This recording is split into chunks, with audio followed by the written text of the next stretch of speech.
ಹೋಗೋಣ ಮುಂದೆ. Consider two conducting spears of radii r1 and r2 with r1 greater than r2. If the two are at the same potential and the larger has more charge than the smaller sphere, there are two spheres, both spheres are having r1 and r2. Big sphere is r1, small sphere is r2. Okay, both are at same potential. ಹಾಗಿದ್ರೆ larger sphere has more charge than the smaller ಸ್ಪಿಯರ್ಗಿಂತ charge ಇದರಲ್ಲಿ ಜಾಸ್ತಿ ಇದೆ ಅಂತ ಹೇಳ್ತಾನೆ. ಹಾಗಿದ್ರೆ ಈಗ potential ಇಬ್ರಿಗೂ ಸೇಮ್ ಅಂತಲ್ವನಾ? ಅರ್ಥ ಆಯ್ತಾ? ಈಗ ಪೊಟೆನ್ಷಿಯಲ್ ಸೇಮ್ ಇದ್ದರೆ V1 = V1 K Q1 by R1 = K Q2 by R2.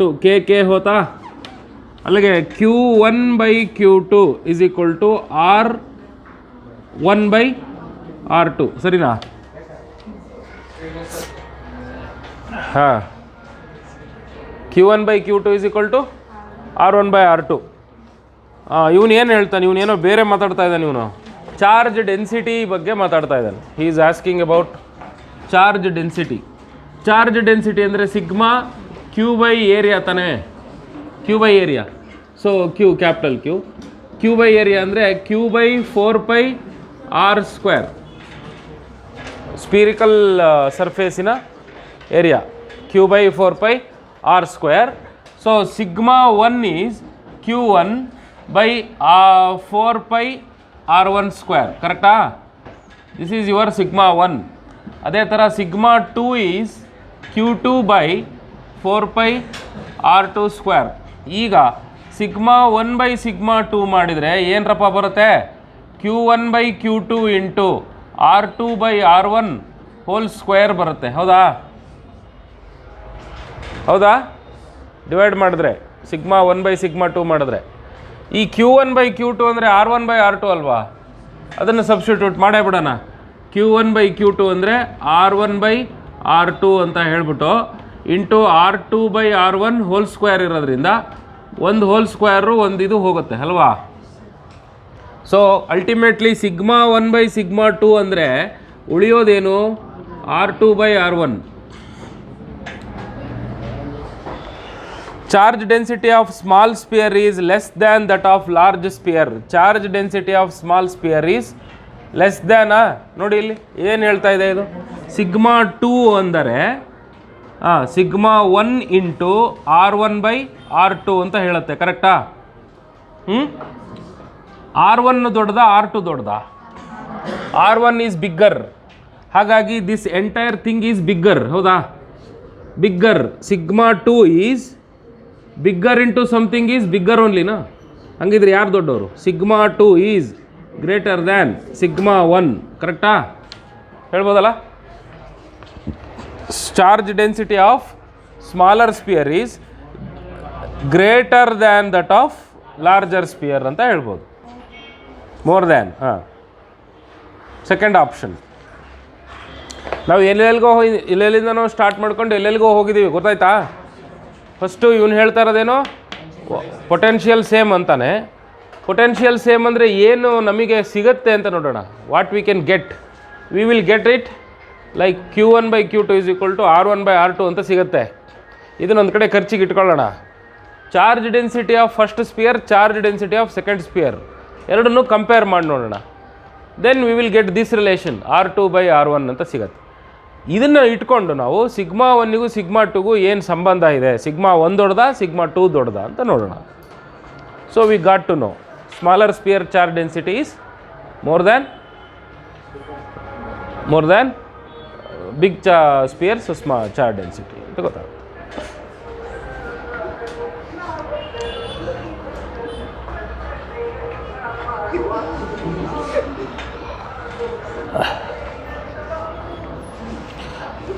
Two insulated charged spheres, two insulated charged spheres, radii R1 and R2 having charges. ಎರಡು ಇನ್ಸುಲೇಟೆಡ್ ಚಾರ್ಜ್ಡ್ ಸ್ಪಿಯರ್ಸ್ ಇದ್ದಾವೆ. Insulated ಅಂದರೆ ಎರಡಕ್ಕೂ contact ಇಲ್ಲ, charged spheres ಇದೆ. Of radii R1 and R2 having charges Q1 and Q2, Q1 Q2 ಅಂತ charge ಇದೆ. Are respectively connected to each other, ಅವೆರಡನ್ನೂ connect ಮಾಡಿದ್ದೀವಿ. ದೆನ್ ದೇರ್ ಈಸ್ ಕನೆಕ್ಟ್ ಮಾಡೇ ಬಿಟ್ಟಿದ್ದೀವಿ ಅಂದರೆ ಕನೆಕ್ಷನ್ ಆಗುತ್ತದು, ಆಯಿತಾ ಅಲ್ವಾ? ಕನೆಕ್ಷನ್ ಆದಾಗ ಏನಾಗುತ್ತೆ ಅಂತ, ಏನಾಗುತ್ತೆ? An increase in energy of system, ಇವರಿಬ್ಬರ ಎನರ್ಜಿಯಲ್ಲಿ ಇನ್ಕ್ರೀಸ್ ಉಂಟಾಗುತ್ತದೆ. No change in the energy of system, ಇವರಿಬ್ಬರ ಎನರ್ಜಿಯಲ್ಲಿ ಯಾವ ಬದಲಾವಣೆಯೂ ಉಂಟಾಗುವುದಿಲ್ಲ. ಆಲ್ವೇಸ್ ಡಿಕ್ರೀಸ್ ಇನ್ ಎನರ್ಜಿ, ಅದರ ಎನರ್ಜಿ ಕಡಿಮೆ ಆಗುತ್ತೆ. Decrease in energy of the system unless Q1 R1 is R2 is equal to Q2 R1 ಆಗುತ್ತಾ? ಹಾಗೆ ಇದೆಯಲ್ಲ, ಇಲ್ಲಿ ಕನೆಕ್ಟ್ ಮಾಡಿದ ಕೂಡಲೇ ಪೊಟೆನ್ಷಿಯಲ್ ಸಮ ಆಗುತ್ತಾ? ಪೊಟೆನ್ಷಿಯಲ್ ಈಕ್ವಲ್ ಆದಾಗ Q1/Q2 is equal to R1/R2 ಆಗುತ್ತಾ? ಇದನ್ನು ಇನ್ನೊಂದು ಭಾಷೆಯಲ್ಲಿ ಹೇಳಬೇಕು ಅಂದರೆ Q1 R2 is equal to Q2 R1 ಅಂತ ಹೇಳ್ಬೋದಲ್ಲ, ಹೇಳ್ಬೋದಾ? ಎಸ್. ಅಂದರೆ ಅಲ್ಲಿ ಎನರ್ಜಿ ಏನಾಗುತ್ತೆ? ಕಡಿಮೆ ಆಗುತ್ತೆ. ಯಾಕೆ ಹೇಳಿ? ಅಲ್ಲಿ ನನ್ನ ಎನರ್ಜಿ ನನಗೆ, ನಿನ್ನ ಎನರ್ಜಿ ನಿನಗೆ ಅಂತ ಕೂತ್ಕೊಳ್ಳಲ್ಲ, ಅವು ಚಾರ್ಜ್ನ ಟ್ರಾನ್ಸ್ಫರ್ ಮಾಡ್ತವೆ. ಚಾರ್ಜ್ ಟ್ರಾನ್ಸ್ಫರ್ ಮಾಡೋಕ್ಕೆ ಎನರ್ಜಿ ಖರ್ಚಾಗಲ್ವಾ? ದಬ್ಬಬೇಕಲ್ಲ ಹಿಂಗೆ ಚಾರ್ಜ್ಗಳನ್ನ, ರೈಟ್? ನಾನು ಹಿಂಗೆ ಕ್ಯಾಮ್ರಾ ಹತ್ರ ಬಂದು ಮಾತಾಡ್ತೀನಲ್ಲ, ಅದು ಭೂತಂತರ ಕಾಣಿಸುತ್ತಾ? ದರಿದ್ರವಾಗಿ ಕಾಣಿಸುತ್ತೇನಲ್ಲ? ಕ್ಯಾಮ್ರಾ ಕಾನ್ಷಿಯಸ್ ಅಂತಾರೆ ಅದನ್ನ, ಅದಿಲ್ಲ, ಭಾಳ ಕೆಟ್ಟದಾಗಿರುತ್ತೇನಲ್ಲ. ಹೋಗ್ಲಿ ಬಿಡಿ, ಅದನ್ನ ಯಾರು ನೋಡ್ಬೇಕು? ನೀವು ನೋಡ್ಬೇಕು, ನಂಗೆ ಸಾಕು ಅಲ್ವಾ?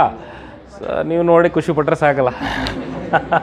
ಓಕೆ, ನಾನು ಇಲ್ಲೇ ಮಾತಾಡ್ತಿರ್ತೀನಿ ಎಲ್ಲ, that is very hard. Okay ಬಿಡಿ. ಏನು ಹೇಳ್ತಾ ಇದ್ದೆ ನಾನು? There will be a work done, work ಆಗ್ತಿರುತ್ತೆ. Because charges has to move from high potential region to low potential region. So work ಆಗುತ್ತೆ. ಅಲ್ಲಿ ವರ್ಕ್ ಆಗಬೇಕು ಅಂದರೆ ಕೆಲಸ ಖರ್ಚಾಗುತ್ತಲ್ಲ ತಾನೆ, ಎನರ್ಜಿ ಖರ್ಚಾಗಲೇಬೇಕು. ಹಾಗಾಗಿ total energy of the system, ನನ್ನ ಪೊಟೆನ್ಷಿಯಲ್ 10 ವೋಲ್ಟು, ಅವ್ನ ಪೊಟೆನ್ಷಿಯಲ್ 5 ವೋಲ್ಟು ಅಂದರೆ ಇಬ್ಬರದ್ದು ಸೇರಿ 15 ವೋಲ್ಟ್ ಆಗಲ್ಲ. ಅದು ನಂದು 10, ಅವನದು 5 ಆ್ಯಡ್ ಆಗುತ್ತೆ, 10 + 5 ಆಗಿ ಎರಡೂ ಹೋಗಿ ಖರ್ಚಾಗಿ ಒಂದು 5 ವೋಲ್ಟು ಇದಕ್ಕೆ ಟ್ರಾನ್ಸ್ಫರಿಗೆ ಖರ್ಚಾಯಿತು ಅಂತಂದರೆ ಅಲ್ಲಿಗೆ 10 + 5 15 ಒಂದು 5 ಖರ್ಚಾಗುತ್ತೆ, 10 ವೋಲ್ಟ್ ಉಳ್ಕೊಳ್ಳುತ್ತೆ ಇಬ್ಬರಿಂದ. ಅದನ್ನು ನಾವು ಇಬ್ಬರು ಹಂಚ್ಕೊಂತೀವಿ ಆಮೇಲೆ, ಅರ್ಥ ಆಯ್ತಾ? 5 ವೋಲ್ಟ್ ಖರ್ಚಾಗುತ್ತೆ, ಅದನ್ನು 5 ವೋಲ್ಟ ನೀನು 2.5 ನಾನು 2.5 ಅಂತ ತಗೊಂಡು ನಾನು 7.5 ಅವನು 7.5 ಮಾಡ್ಕೊತೀವಿ. ಅಲ್ಲ 7.5 ಆಗುತ್ತಾ? ನೋ, ಒಂದು 5 ವೋಲ್ಟ್ ಖರ್ಚಾಗಂದ್ರೆ ಅದೇ 5 5 ವೋಲ್ಟ್ ನಿನಗೆ 5 ವೋಲ್ಟ್ ನನಗೆ, ಆ ಥರ ಖರ್ಚು ಮಾಡ್ಕೊತೀವಿ. 10 ವೋಲ್ಟ್ ಓವರಾಲ್ ಉಳಿದ್ರೆ, ಅಂದರೆ ಓವರಾಲ್ ಎಷ್ಟು ಖರ್ಚಾಯಿತು ಅಂತ ಗೊತ್ತಿರ್ಬೇಕು ನಿನಗೆ. ಅಂದರೆ ಚಾರ್ಜಸ್ನ ಟ್ರಾನ್ಸ್ಫರ್ ಮಾಡಲಿಕ್ಕೆ ಹೌ ಮಚ್ ಎನರ್ಜಿ ಸ್ಪೆಂಟ್ ಅನ್ನೋದು ಗೊತ್ತಾಗಬೇಕು. ಅದು ಗೊತ್ತಾಯ್ತಪ್ಪ ಅಂತ ಹೇಳಿದ್ರೆ ಆ ಎನರ್ಜಿನ ಇಬ್ಬರು ಹಂಚ್ಕೋತಾರೆ, ಇಬ್ಬರು ಶೇರ್ ಮಾಡ್ಕೋತಾರೆ. A small sphere of radius R1 and charge Q1 enclosed by a spherical shell of radius R2. ಒಂದು ಸ್ಮಾಲ್ ಇದಿದೆ, ಏನು, ಸ್ಪಿಯರ್ ಆಫ್ ರೇಡಿಯಸ್ R1 ಅನ್ನುವಂಥ ಒಂದು ಸ್ಮಾಲ್ ಸ್ಪಿಯರ್, ಅದನ್ನು ಒಂದು ಲಾರ್ಜ್ ಸ್ಪಿಯರ್ನ ಒಳಭಾಗದಲ್ಲಿ ಇಟ್ಟಿದ್ದಾರೆ. Okay, there is a small sphere of radius R1 which is placed in a large sphere of radius R2. Okay, and charge Q2, charge is present on this sphere is Q1, charge present on this is Q2. Charged sphere and shell are connected by a wire. ಈ ಶೆಲ್ಲನ್ನು ಇದನ್ನು connect ಮಾಡಿಬಿಡ್ತಾರಂತ ಹಿಂಗೆ. If Q1 is positive, Q1 positive ಆಗಿದ್ದರೆ then charge will flow from sphere to shell, charge will flow from shell to sphere. Charge flow will depend on magnitude of Q2, charge flow will depend on the magnitude of Q1. ಯಾರಿಂದ ಯಾರಿಗೆ ಹೋಗ್ತವೆ ಅಂತ, ಯಾರಿಂದ ಯಾರಿಗೆ charges transfer ಆಗ್ತವೆ ಅಂತ ಇಲ್ಲಿಗೆ ಪ್ರಶ್ನೆ. ಸ್ಪಿಯರ್ನಿಂದ ಶೆಲ್ಗೆ, ಇದು ಸ್ಪಿಯರ್, ಅರ್ಥ ಆಯ್ತಾ? ಇದು ಶೆಲ್. ಯಾರಿಂದ ಯಾರಿಗೆ ಹೋಗ್ತಾವ್ರ? ಸ್ಪಿಯರ್ ಟು ಶೆಲ್ಗೆ ಹೋಗ್ತಾವ. ಅಲ್ಲಿ Q1 ಎಷ್ಟಿದೆ, Q2 ಎಷ್ಟಿದೆ ಏನು ಗೊತ್ತಿಲ್ವಲ್ಲಪ್ಪ. ಮತ್ತು ಇಲ್ಲಿ ಏನಾದರೂ ರೇಡಿಯಸ್ ಗಿಡಿಯಸ್ ಡಬಲ್ ಗಿಬಲ್ ಅಂತ ಏನಾದ್ರು ವಿಚಾರ ಹೇಳಿದಾನ? Q1 ಪಾಸಿಟಿವ್ ಅಂತ ಹೇಳಿದ್ದಾನೆ. Q1 ಪಾಸಿಟಿವ್ ಅಂದರೆ ಅದು ಹೈ ಪೊಟೆನ್ಷಿಯಲ್ ಅಂತ ತಾನೇ. ಅಲ್ಲಿಗೆ ಹೈ ಪೊಟೆನ್ಷಿಯಲ್ಲು ಇರೋದು ಸಣ್ಣ ಜಾಗದಲ್ಲಿ, ಹಂಗಿದ್ರೆ ಅರ್ಥ ಏನಾಗುತ್ತೆ ಹೇಳಿ? ಹೈ ಚಾರ್ಜು, ಪಾಸಿಟಿವ್ ಚಾರ್ಜು ಸಣ್ಣ ಜಾಗದಲ್ಲಿ ಕೂತಿದೆ ಅಂದರೆ ಹೈ ಪೊಟೆನ್ಷಿಯಲ್ ತಾನೇ. ಅಲ್ಲಿಗೆ ತಾನಾಗೆ ಗೊತ್ತಾಗುತ್ತೆ ನಮಗೆ ಇದ್ರ ಮೇಲೆ ಏನು ಚಾರ್ಜ್ ಇದೆಯೋ ಗೊತ್ತಿಲ್ಲ. ಇದ್ರ ಮೇಲೆ ಬೇಕಾದ್ರೆ ಪಾಸಿಟಿವ್ ಚಾರ್ಜೇ ಇರಲಿ, ಯಾವನು ಬೇಡ ಅಂತಾನೆ. ಪಾಸಿಟಿವ್ ಚಾರ್ಜ್ ಇದ್ರೂ ಅದು ತುಂಬ ದೊಡ್ಡ ರೀಜನ್ನಲ್ಲಿ ಡಿಸ್ಟ್ರಿಬ್ಯೂಟ್ ಆಗಿರೋದ್ರಿಂದ ಇದರ ಪೊಟೆನ್ಷಿಯಲ್ ಏನಾಗುತ್ತೆ, ಕಡಿಮೆ ಇರುತ್ತೆ. ಅಕಸ್ಮಾತ್ ನಮ್ಮ ಗ್ರಹಚಾರ ಕೆಟ್ಟು ಇದಕ್ಕೇನಾದ್ರು ನೆಗೆಟಿವ್ ಚಾರ್ಜ್ ಆಗಿದ್ದರೆ ಅದು 2 ಪಾಸಿಬಿಲಿಟಿ ಯೋಚನೆ ಮಾಡೋಣ. Q2 ಒಂದು ಪಾಸಿಟಿವ್ ಚಾರ್ಜ್ ಆಗಿದ್ದರೆ, Q2 ಒಂದು ಪಾಸಿಟಿವ್ ಚಾರ್ಜ್ ಆಗಿದ್ದರೆ ಅದರ ಮೇಲೆ ಪೊಟೆನ್ಷಿಯಲ್ ಜಾಸ್ತಿ ಇರಲಿಕ್ಕೆ ಸಾಧ್ಯ ಇಲ್ಲ. ಯಾಕೆ ಹೇಳಿ? ದೊಡ್ಡ ಸ್ಪಿಯರು. ಯಾಕೆಂದರೆ ಪೊಟೆನ್ಷಿಯಲ್ ಡಿಪೆಂಡ್ಸ್ ಅಪಾನ್ Q/R ತಾನೇ, 1/R. ಹಾಗಾಗಿ if radius of the big sphere is large then the potential will be small. So this will be obviously at high potential, this will be obviously at low potential. ಇದು positive charge ಆದರೆ ಯಾವ ಜಾತಿ charge ಅಂತ ಗೊತ್ತಿಲ್ಲ ನನಗೆ. Q2 what kind of charge you don't know, but you know very well that Q1 is a positive charge. ಆಯಿತು, Q2 ಒಂದು negative charge ಆದ್ರಂತೂ ಇನ್ನೂ ಹಾಸ್ಕೊಟ್ಟಂಗಾಗುತ್ತೆ. Because negative charge is very well low potential ಓನ್ಲಿನಾ. Positive charge ಆದ್ರೇ low potential, ಇನ್ನು negative charge ಆದ್ರೆ ಬಿಡುತ್ತಾ, very very low potential. So ಹಾಗಿದ್ರೆ ಆರಾಮ್ಸೆ ಟ್ರಾನ್ಸ್ಫರ್ ಆಗುತ್ತೆ ಫ್ರಮ್ ಸ್ಪಿಯರ್ ಟು ಶೆಲ್. ಅರ್ಥ ಆಯ್ತಾ? ಇದು ಏನಾದ್ರು ವ್ಯತ್ಯಾಸ ಆಗಬೇಕು ಅಂದರೆ ಒಂದು ಸಾಧ್ಯ, ಯಾವಾಗುತ್ತಾ, when your Q2 is extremely large compare to Q1. Extremely large, ಅದನ್ನೇನು ಹೇಳಿಲ್ಲ ಅವನು. ಅರ್ಥ ಆಯ್ತಾ? Q1 Q2 ಆಲ್ಮೋಸ್ಟ್ ಕಂಪೇರಬಲ್ ಆಗಿದ್ದಾವೆ ಅಂತ ಅಂದ್ಕೊಂಡಿದ್ದಾನೆ. ಎಕ್ಸ್ಟ್ರೀಮ್ಲಿ ಲಾರ್ಜ್ ಆಗಿದ್ದರೆ Q2 ಸಿಕ್ಕಾಪಟ್ಟೆ ಜಾಸ್ತಿ ಆಗಿದ್ದರೆ, ಅಂದರೆ ಇದರಲ್ಲಿ ಎಷ್ಟು ಒತ್ತೊತ್ತಾಗಿ, ಅಂದರೆ ಇಷ್ಟು 1 ಸೆಂಟಿಮೀಟ್ರ್ ಜಾಗದಲ್ಲಿ ಇಲ್ಲಿ 10 ಚಾರ್ಜ್ ಕೂತಿದ್ರೆ ಇಲ್ಲೂ ಕೂಡ 1 ಸೆಂಟಿಮೀಟ್ರ್ ಜಾಗದಲ್ಲಿ ನಿಂದಿರಬೇಕು 15 ಚಾರ್ಜ್ ಕೂತಿರಬೇಕು. ಇಲ್ಲಿ ಒಂದು ಸೆಂಟಿಮೀಟ್ರ್ ಜಾಗದಲ್ಲಿ 10 ಚಾರ್ಜ್ ಕೂತಿದ್ರೆ ಇಲ್ಲಿ 1 ಸೆಂಟಿಮೀಟ್ರ್ ಜಾಗದಲ್ಲಿ ಅದಕ್ಕಿಂತ ಜಾಸ್ತಿ ಕೂತಿರಬೇಕು. ಹಂಗಿದ್ರೇನಾದರೂ ಸಾಧ್ಯ ಅಷ್ಟೇ. So it must have very large amount of charge compare to Q1. ಆ ಥರ ಏನು ಹೇಳಿಲ್ಲ ಅವನು. ಹಾಗಾಗಿ ಇದು ಪಾಸಿಟಿವ್ ಇದ್ರೂ ಇದು ಲೋ ಪೊಟೆನ್ಷಿಯಲ್ಲೇ ಆಯಿತು, ಇದು ನೆಗೆಟಿವ್ ಚಾರ್ಜ್ ಆಗಿದ್ರೂ ಲೋ ಪೊಟೆನ್ಷಿಯಲ್ಲೇ ಆಯಿತು. So that's why charges flow from inner shell to outer shell.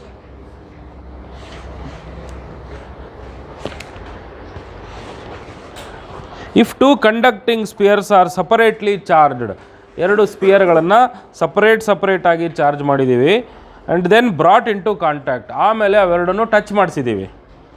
Touch ಮಾಡಿಸ್ಲೂಬೋದು, ವೈರಿಂದನಾದ್ರು ಕನೆಕ್ಟ್ ಮಾಡ್ಬೋದು, ಹೆಂಗೆ ಬೇಕಾದ್ರೂ ಮಾಡಿ. ದೆನ್ ಹಾಗಿದ್ದಾಗ the total energy of the spheres is conserved.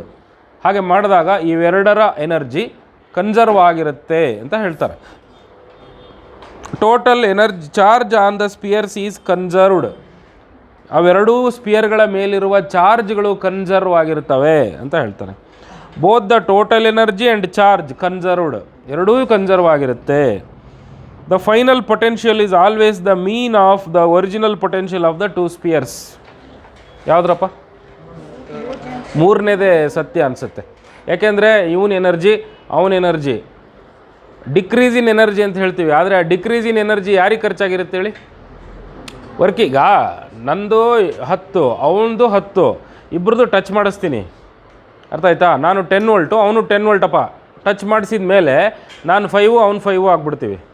ಅಥವಾ ನಾನು 10 ಅವ್ನು 10 ಆಗಿಬಿಡ್ತಾನೆ. ನಾನು 10 ಅವ್ನು 10 ಟಚ್ ಮಾಡಿಸಿದಾಗ ಇಬ್ಬರಿಗೂ 20 ಬರುತ್ತೆ. ಕರೆಕ್ಟಾ? ಟಚ್ ಮಾಡಿ ವಾಪಸ್ ಬಿಟ್ಟ ಮೇಲೆ ಏನಾಗುತ್ತೆ ಹೇಳಿ? 10 ಇರಬೇಕು. ಆದರೆ ನಂದು 8 ಅವ್ನು 8 ಆಗುತ್ತೆ ಅಂತ ಇಟ್ಕೊಳ್ಳಿ. ಟಚ್ ಮಾಡಿ ಈ ಕಡೆ ವಾಪಸ್ ತೆಗೆದ್ಮೇಲೆ ಅಲ್ಲಿಗೆ 8 8 16 ಆಯಿತಾ? ಮೊದಲಿನ ಎನರ್ಜಿ 10 20, ಟಚ್ ಮಾಡಿಸಿ ಬಿಟ್ಟ ಮೇಲೆ 8 8 16 ಆಯ್ತು. ಇನ್ನು 4 ಜೂಲ್ ಎಲ್ಲೋಯ್ತು? ಈ ಕಡೆಯಿಂದ ಆ ಕಡೆಗೆ ಚಾರ್ಜಸ್ ಟ್ರಾನ್ಸ್ಫರ್ ಆಗಿರೋಕ್ಕೆ ಯೂಸ್ ಆಗಿರುತ್ತೆ. ಅದು ಯೂಸ್ ಆಗಿದ್ದ ಎನರ್ಜಿನೂ ಕನ್ಸರ್ವೇಷನ್ ಒಳಗಡೆ ಬರಲ್ವಾ? ಎನರ್ಜಿ ನೈದರ್ ಬಿ ಡೆಸ್ಟ್ರಾಯ್ಡ್ ತಾನೆ. 4 ಜೂಲ್ ಎನರ್ಜಿ ಮಾಯ ಆಗೋಯ್ತಾ? ಮಾಯ ಆಗಿಲ್ಲ, ಅಲ್ಲಿ ಚಾರ್ಜ್ಗಳ ಟ್ರಾನ್ಸ್ಫರಿಗೆ ಯೂಸ್ ಆಗಿದೆ. ಸೊ ಅಲ್ಲಿಗೆ 20 ಈಸ್ ಈಕ್ವಲ್ ಟು 16 + 4 ಅಂತ ಬರ್ದಂಗೆ ಅದಷ್ಟೇ. ಆ +4 ಇದೆಯಲ್ಲ ಅದು ನಿಮ್ಮ ಕಣ್ಣಿಗೆ ಕಾಣಿಸ್ತಾ ಇಲ್ಲ, ಅದು ಮೋಷನ್ನಿಗೆ ಖರ್ಚಾಗೋಗಿದೆ. ಕೈನೆಟಿಕ್ ಎನರ್ಜಿ ಆಫ್ ಎಲೆಕ್ಟ್ರಾನ್ಸ್ ಆಗಿ ಖರ್ಚಾಗಿದೆ. Potential energy on the charge on the sphere is used as kinetic energy of charges moving from one sphere to another sphere ಅಲ್ವಾ? ಚಾರ್ಜ್ಗಳು ಮೂವ್ ಆಗ ಕೈನೆಟಿಕ್ ಎನರ್ಜಿ ಬೇಡವಾ? ಯಾವನು ಕೊಡ್ತಾನೆ? ಇಲ್ಲಿ ಮೇಲಿಂದ ಉದುರು ಬಿಡುತ್ತಾ ಅದು? ಇಲ್ಲ ಅಲ್ವಾ? So this has to be accounted for. So ಅಲ್ಲಿಗೇನಾಯಿತು? 16 + 4 ಬಂತಲ್ಲ. Total energy is conserved. ಒಂದಾಯಿತು. ಚಾರ್ಜು ನನ್ನ ಮೇಲೆ 5 ಕೂಲಂಬು, ಅವನ ಮೇಲೆ 7 ಕೂಲಂಬು. ಎಷ್ಟಾಯಿತು? 7 + 5 12 ಕೂಲಂಬ್. 12 ಕೂಲಂಬು ಟಚ್ ಮಾಡಿಸಿದ ಮೇಲೆ ಇಬ್ಬರದು ಸೇರಿ ವಾಪಸ್ ಇಟ್ಮೇಲೆ 12 ಈಸ್ ಡಿವೈಡೆಡ್ ಇಂಟು 2 6 ನನ್ನ ಹತ್ರ ಮೊದಲು 5 ಇತ್ತು, ಈಗ 6 ಆಗಿದೆ. ಅವನ ಹತ್ರ ಎಷ್ಟಿತ್ತು? 7 ಇತ್ತು, ಅದು 6 ಆಗಿದೆ. ಎಷ್ಟಾಯಿತು? 6 + 6 12, 7 + 5 12, ಮೊದಲು 12, ಈಗಲೂ 12. ಅರ್ಥ ಆಯ್ತಾ?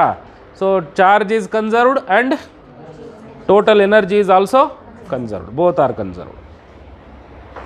A cube of metal is given a positive charge. ಒಂದು ಕ್ಯೂಬ್ ಇದೆ, ಅದಕ್ಕೆ ಪಾಸಿಟಿವ್ ಚಾರ್ಜ್ ಕೊಟ್ಟಿದ್ದೀವಿ. Q for the above system which of the following statement is true. ಒಂದು ಕ್ಯೂಬಿಗೆ ಚಾರ್ಜ್ ಕೊಟ್ಟ ಮೇಲೆ ಯಾವುದು ಸತ್ಯ ಅಂತ ಹೇಳಿ. Electric potential at the surface of the cube is 0. ಕ್ಯೂಬಿನ ಸರ್ಫೇಸ್ ಮೇಲೆ ಪೊಟೆನ್ಷಿಯಲ್ 0 ಅಂತಾನೆ, ಸಾಧ್ಯನೇ ಇಲ್ಲ. ಕ್ಯೂಬಿನ ಸರ್ಫೇಸ್ ಮೇಲೆ ಪೊಟೆನ್ಷಿಯಲ್ ಇರುತ್ತೆ ತಾನೆ. ಸ್ಪಿಯರ್ ಮೇಲೆ ಇರುತ್ತೆ ಅಂದರೆ ಕ್ಯೂಬ್ಗಿರಲ್ವಾ? ಒಂದು ಮೆಟಲ್ ಪ್ಲೇಟ್ ಇದೆ ಅಂದರೆ ಅದಕ್ಕೂ ಇರುತ್ತೆ. Yes, electric potential with the cube within the cube, ಒಳಗೆ ಕ್ಯೂಬಿನ ಒಳಗೆ ಪೊಟೆನ್ಷಿಯಲ್ 0 ಅಂತಾನೆ. ಅದು ತಪ್ಪಲ್ವಾ? ಕಾನ್ಸ್ಟೆಂಟ್ ಇರುತ್ತೆ. Electric field is normal to the surface of the cube. ಕ್ಯೂಬಿನ ಸರ್ಫೇಸಿಗೆ ಎಲೆಕ್ಟ್ರಿಕ್ ಫೀಲ್ಡು ನಾರ್ಮಲ್ ಆಗಿರುತ್ತೆ ಅಂತ ಹೇಳ್ತಾನೆ. ಅದು ಕರೆಕ್ಟು. ಯಾಕೆ ಗೊತ್ತಾ? ಕ್ಯೂಬಿನ ಸರ್ಫೇಸ್ ಮೇಲೆ ಚಾರ್ಜಸ್ ಇರ್ತಾವಲ್ಲ, ಈ ಚಾರ್ಜ್ಗಳಿಂದ ಫ್ಲಕ್ಸ್ ಲೈನ್ಸ್ ಹೆಂಗೆ ಬರ್ತಿರ್ತವೆ? ಹಿಂಗೆ ಬರ್ತಿರಲ್ವಾ? ಅಲ್ಲನಾ? ಸೊ ನೋಡೋರ್ ಕಣ್ಣಿಗೆ ಹೆಂಗೆ ಕಾಣಿಸುತ್ತೆ? The flux lines are coming normal to the cubic surface ಅಂತ ಅನ್ಸಲ್ವಾ? ಅನ್ಸುತ್ತಾ ಇಲ್ವಾ? ಸೊ ಸ್ಪಿಯರ್ ತಗೊಳ್ಳಿ, ಒಂದು ಚಾರ್ಜ್ ಇಲ್ಲಿದೆ, ಒಂದು ಚಾರ್ಜ್ಡ್ ಸ್ಪಿಯರ್ ಇದೆ. ಚಾರ್ಜ್ಡ್ ಸ್ಪಿಯರಿನ ಮೇಲೆಲ್ಲ ಪಾಸಿಟಿವ್ ಚಾರ್ಜಸ್ ಇದೆ ಅಂದರೆ ಇದರಿಂದ ಬರೋ ಫ್ಲಕ್ಸ್ ಲೈನ್ಸ್ಗಳೆಲ್ಲ ಹಿಂಗೆ ಕಾಣಿಸಲ್ವೇನ್ರೋ? They are everywhere, they are perpendicular to surface. ನೋಡಿ, ಕಾಣಿಸ್ತಾ ಇದೆಯಾ? ಕಾಣಿಸ್ತಾ ಇದೆ ತಾನೆ. ಸೊ ಅಲ್ಲಿಗೆ ಸ್ಪೆರಿಕಲ್ ಸರ್ಫೇಸಿಗೆ ಇದರಿಂದ ಬರುವಂಥ ಫ್ಲಕ್ಸ್ ಲೈನ್ಸ್ಗಳು ನಾರ್ಮಲ್ ಆಗಿರ್ತವೆ. ಯಾಕೆ? ಇನ್ನೊಂದು ವಿಷಯ ಗೊತ್ತಿರ್ಬೇಕು ನಿಮಗೆ. ಒಂದು ಸ್ಪಿಯರ್ನ ಸರ್ಫೇಸು ಈಕ್ವಿ ಪೊಟೆನ್ಷಿಯಲ್ ಸರ್ಫೇಸ್ ಇದ್ದ ಹಾಗೆ ಅಲ್ವಾ? A spherical surface is like equipotential surface and electric field is always normal to equipotential surface, right? ಹೌದಲ್ವಾ? ಸೊ ಹಾಗಾಗಿ ಕ್ಯೂಬಿನ ಮೇಲೆ ಚಾರ್ಜಸ್ ಇದೆ ಅಂದರೆ ಆ ಚಾರ್ಜಿಂದ ಬರುವ ಎಲೆಕ್ಟ್ರಿಕ್ ಫ್ಲಕ್ಸ್ ಲೈನ್ಸ್ಗಳು ಅದರಿಂದ ನೇರವಾಗಿ ಬರ್ತಿರ್ತವೆ. ನೋಡೋರ ಕಣ್ಣಿಗೆ ಅದು ಕ್ಯೂಬಿನ ಮುಖದಿಂದಲೇ ಪರ್ಪೆಂಡಿಕ್ಯುಲರ್ ಬಂದಾಗ ಕಾಣಿಸುತ್ತೆ. So third option is right. Electric field is normal to the surface of the cube. 4ನೇದು ಓದ್ಬಿಡಿ. Electric field varies within the cube. ಕ್ಯೂಬಿನ ಒಳಭಾಗದಲ್ಲಿ ಎಲೆಕ್ಟ್ರಿಕ್ ಫೀಲ್ಡು ಚೇಂಜ್ ಆಗುತ್ತೆ. ಒಂದು ಜಾಗದಲ್ಲಿ ಒಂಥರ, ಮತ್ತೊಂದು ಜಾಗದಲ್ಲಿ ಒಂಥರ ಇರುತ್ತೆ. ಅಲ್ಲಿ 0 ಇರಲ್ವಾ? It is 0 inside. Not exactly, but you can say, ಹೇಳ್ಬೋದು. Inside a charged hollow spherical conductor. ಒಂದು ಚಾರ್ಜ್ ಆಗಿರುವ ಹಾಲೋ ಟೊಳ್ಳಾಗಿರುವ ಸ್ಪೆರಿಕಲ್ ಕಂಡಕ್ಟರ್ನಲ್ಲಿ ಪೊಟೆನ್ಷಿಯಲ್ ಈಸ್ ಕಾನ್ಸ್ಟೆಂಟ್. ಹೌದಾ? Inside constant. ಏನೋ ಹೇಳೋಣ ಅಂತ ಇನ್ನೂ ಓದೋಣ ಅಂದರೆ ಬಿಟ್ಟೇ ಹೋಯ್ತು. ಮೊದಲಿನ option correct. 25, 26. Hollow metallic sphere is charged. ಒಂದು ಹಾಲೋ ಮೆಟಾಲಿಕ್ ಸ್ಪಿಯರ್ನ ಚಾರ್ಜ್ ಮಾಡಿದ್ದೀವಿ. Inside the sphere potential is 0 but electric field is finite. ತಪ್ಪಲ್ಲೇನಾ? Electric field is 0 but the potential is finite. ಸರಿನಾ? 2 copper spheres of the same radii, 1 hollow and other solid. 2 copper solid ಸ್ಪಿಯರ್ಗಳಿದೆ, ಒಂದು hollow, ಒಂದು solid. Are charged to the same potential. ಎರಡನ್ನೂ ಒಂದೇ ಪೊಟೆನ್ಷಿಯಲ್ಗೆ charge ಮಾಡಿದ್ದೀವಿ. ಹಾಗಿದ್ದರೆ hollow sphere holds more charge, solid spheres holds more charge, both will hold more equal charge. We cannot say. Third option. ಯಾಕೆ ಗೊತ್ತಾ? ಮೆಟಾಲಿಕ್ ಕಂಡಕ್ಟರು ಅದು ಹಾಲೋ ಆಗಿದ್ರೂ charge ಕೊಟ್ಟೆ ಅಂದರೆ ಬಂದು ಸರ್ಫೇಸ್ ಮೇಲೆ ಕೂತ್ಕೊಳ್ಳೋದು. ಸಾಲಿಡ್ ಆಗಿದ್ರೂ ಒಳಗೆ ಕೂತ್ಕೊಳ್ಳೋಕ್ಕಾಗಲ್ಲ, they will come to the surface only. ಹಾಗಾಗಿ ಸಾಲಿಡ್ಡಾ ಹಾಲೋನಾ ಅನ್ನೋದು ಮುಖ್ಯ ಅಲ್ಲ ಇಲ್ಲಿ. So the total field inside the solid sphere is also 0, hollow sphere is also 0. ಹಾಗಾಗಿ ಇಬ್ಬರಿಗೂ ಒಂದೇ ಪೊಟೆನ್ಷಿಯಲ್ ಇದೆ, ಒಂದೇ ರೇಡಿಯಸ್ ಇದೆ ಅಂದರೆ ಇಬ್ಬರು ಒಂದೇ ಚಾರ್ಜ್ ಹಿಡಿತದೆ ಅಂತ ಆಯಿತು ಅಲ್ಲ? ಸೇಮ್ ರೇಡಿಯೈ ಮತ್ತು ಬೇರೆ ಬೇರೆ ರೇಡಿಯೈ ಇದ್ದರೆ charges will be different. Radii same ಇರೋದ್ರಿಂದ we can say that both will have same amount of charge. A hollow metal sphere of radius 5 centimetre. ಒಂದು ಹಾಲೋ ಮೆಟಲ್ ಸ್ಪಿಯರ್ ಇದೆ, ರೇಡಿಯಸ್ 5 ಸೆಂಟಿಮೀಟರ್ ಇದೆ. Is charged such that potential on its surface is 10 volts. ಅದರ surface ಮೇಲೆ potential 10 volt ಇದೆ. Potential at a distance 2 centimeter from the centre of the sphere is same ಅಲ್ವಾ? 10 centimeter radius ಅಂದರೆ 2 centimeter ಅಂದರೆ ಸ್ಪಿಯರ್ನ ಒಳಭಾಗ ಆಯ್ತಲ್ಲ, ಹೊರಗೆ 10 volt ಇರುತ್ತಂತೆ, ಒಳಗೂ ಅಷ್ಟೇ ಇರಲ್ವಾ? 1 centimeter ಎಷ್ಟಿರುತ್ತಾ? 9.7ನಲ್ಲಿ 9.7 10 volts. 10 10.2ನಲ್ಲಿ ಚೇಂಜ್ ಆಗುತ್ತಲ್ಲ.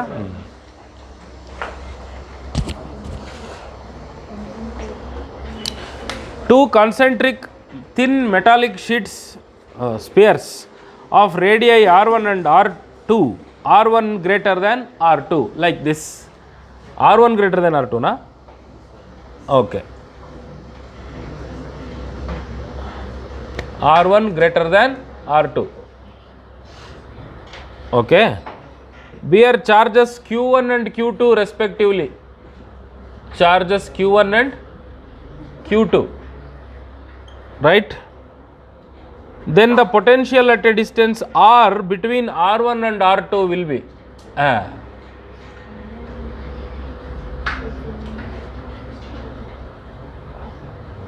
ಇಲ್ಲಿ ಇದರ ನಡುವಿನ ಜಾಗದಲ್ಲಿ ಎಷ್ಟ್ರಪ್ಪ ಪೊಟೆನ್ಷಿಯಲ್, ಎಲೆಕ್ಟ್ರಿಕ್ ಪೊಟೆನ್ಷಿಯಲ್ ಏನಾಗಿರುತ್ತೋ. ಇದಕ್ಕೆ ನಿನ್ನೆ ಒಂದು ಫಾರ್ಮುಲಾಗಳದ್ದೊಂದು ಪಟ್ಟಿನೇ ಬರೆಸಿದ್ದೆ, ನೆನಪಿದೆಯಾ? ಇದೇನು ರಗಳೆಯಪ್ಪ ಇದು, ಒಳ್ಳೆ ಹನುಮಂತ ಬಾಲ ಸಿಗಿಸ್ಕೊಂಡಂಗೆ ವೈರ್ ಸಿಗಿಸ್ಕೊಂಡು. ಹಾಂ ಹೇಳ್ರ, ಇದು ನೆನ್ನೆ ಒಂದು ಲಿಸ್ಟ್ ಕೊಟ್ಟಿದ್ನಲ್ಲ ಫಾರ್ಮುಲಾ. ಹೇಳಿ. ಈ ಪಾಯಿಂಟ್ ಫಸ್ಟ್ ನೋಡ್ಕೊಳಪ್ಪ. ಇಲ್ಲಿ Q1 ಇದೆ, ಇಲ್ಲಿ Q2 ಇದೆ ಅಂದರೆ ಓವರ್ ಆಲ್ Q1 + Q2 ಆಗಲ್ಲನ ಇದು? ಇದರ ಒಳಭಾಗಕ್ಕೆ -Q2 ಇಂಡ್ಯೂಸ್ ಆಗಲ್ಲನಾ? ಇದರ ಒಳಭಾಗಕ್ಕೆ Q2ಗೆ ಅಪೋಸಿಟ್ -Q2 ಇಂಡ್ಯೂಸ್ ಆಗುತ್ತೆ, ಹೊರಭಾಗಕ್ಕೆ +Q2 ಇಂಡ್ಯೂಸ್ ಆಗುತ್ತೆ. ಅಲ್ಲಿಗೆ ಟೋಟಲ್ ಪೊಟೆನ್ಷಿಯಲ್ ಅಟ್ ಆರ್ ನೋಡ್ಕೊಳ್ಳೋದಾದರೆ V is equal to tell me K. First ಚಾರ್ಜಿಂದ ತೊಗೋತೀನಿ ನಾನು, ಫಸ್ಟ್ ಸ್ಪಿಯರ್ನಿಂದ ತೊಗೋತೀನಿ. Q1 + Q2 ಬೈ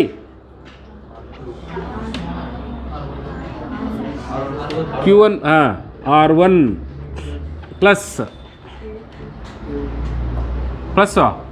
ಹೇಳೋ K ಮತ್ತೆ ಯಾರ್ದು ಇವಾಗ -Q2/R.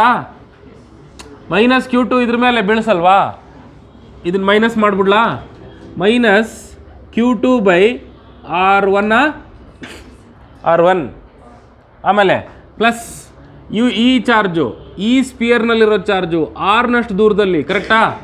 ಎಷ್ಟು ಪೊಟೆನ್ಷಿಯಲ್ನ ಕೊಡುತ್ತೆ? Q1/r. ಸರಿ ತಾನೇ?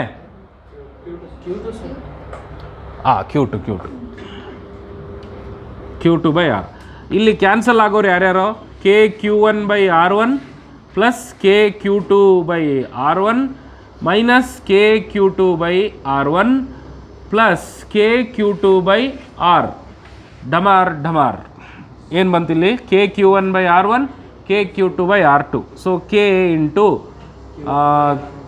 Q1/R1 ಪ್ಲಸ್ Q2/r ಇದೆಯಾ? ಆಯ್ತಾ? ಅಲ್ಲಿ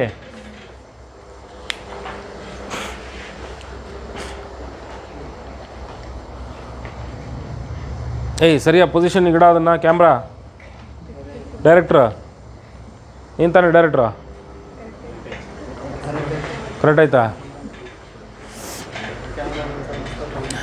ನಾನೊಂದು ಸಿನಿಮಾ ತೆಗೆದಿದ್ದೀನಿ ಕಾಲೇಜಿನ ಮೇಲೆ, ಪ್ರೋಮೋ ವಿಡಿಯೋ ಅಂತಾರಲ್ಲ, ಕಾಲೇಜ್ ಪ್ರೋಮೋ ವಿಡಿಯೋ ಅಂತ ಹೇಳಲ್ವಾ? ಕಾಲೇಜಿನ ಇಂಟ್ರಡಕ್ಷನ್ನಿಗೆ ಯೂಟ್ಯೂಬ್ನಲ್ಲೆಲ್ಲ ಬರುತ್ತೆ ನೋಡಿ. ಹಾಸನದಲ್ಲಿ ಒಂದು ಕಾಲೇಜಿಂದು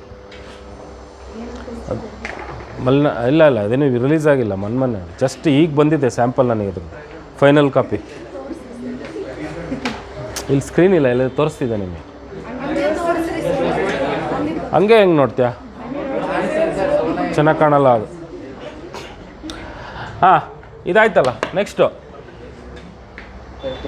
ಹಂಗೆ ನೋಡೋಕ್ಕೆ ಬರಲ್ಲ, ಅದು ದೊಡ್ಡ ಸ್ಕ್ರೀನಲ್ಲಿ ನೋಡಬೇಕು.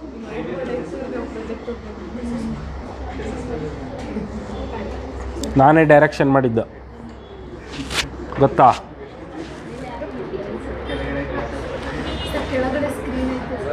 ಹಾಂ.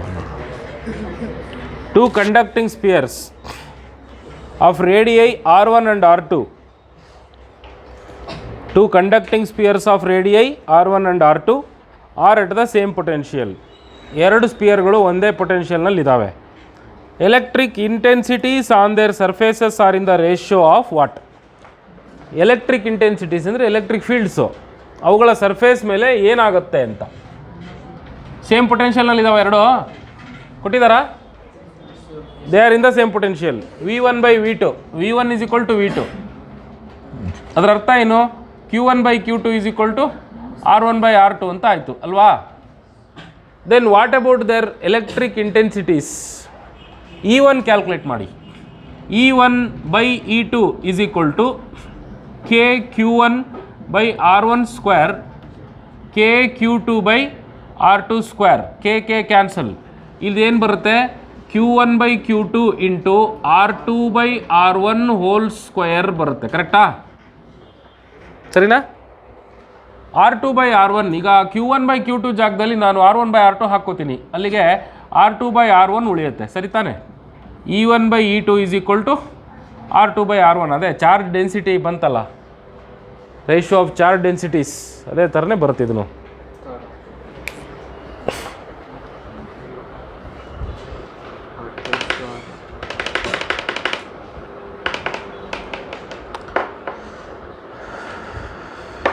R2/R1 ಅಲ್ಲ. Next question 31st. 2 conducting spheres of point charge plus Q is located at a distance of R from the center of an uncharged conducting sphere. ಒಂದು ಅನ್ಚಾರ್ಜ್ಡ್ ಕಂಡಕ್ಟಿಂಗ್ ಸ್ಪಿಯರ್ನಿಂದ ಆರ್ನಷ್ಟು ದೂರದಲ್ಲಿ ಒಂದು ಪಾಯಿಂಟ್ P ಇದೆ, ಪ್ಲಸ್ Q.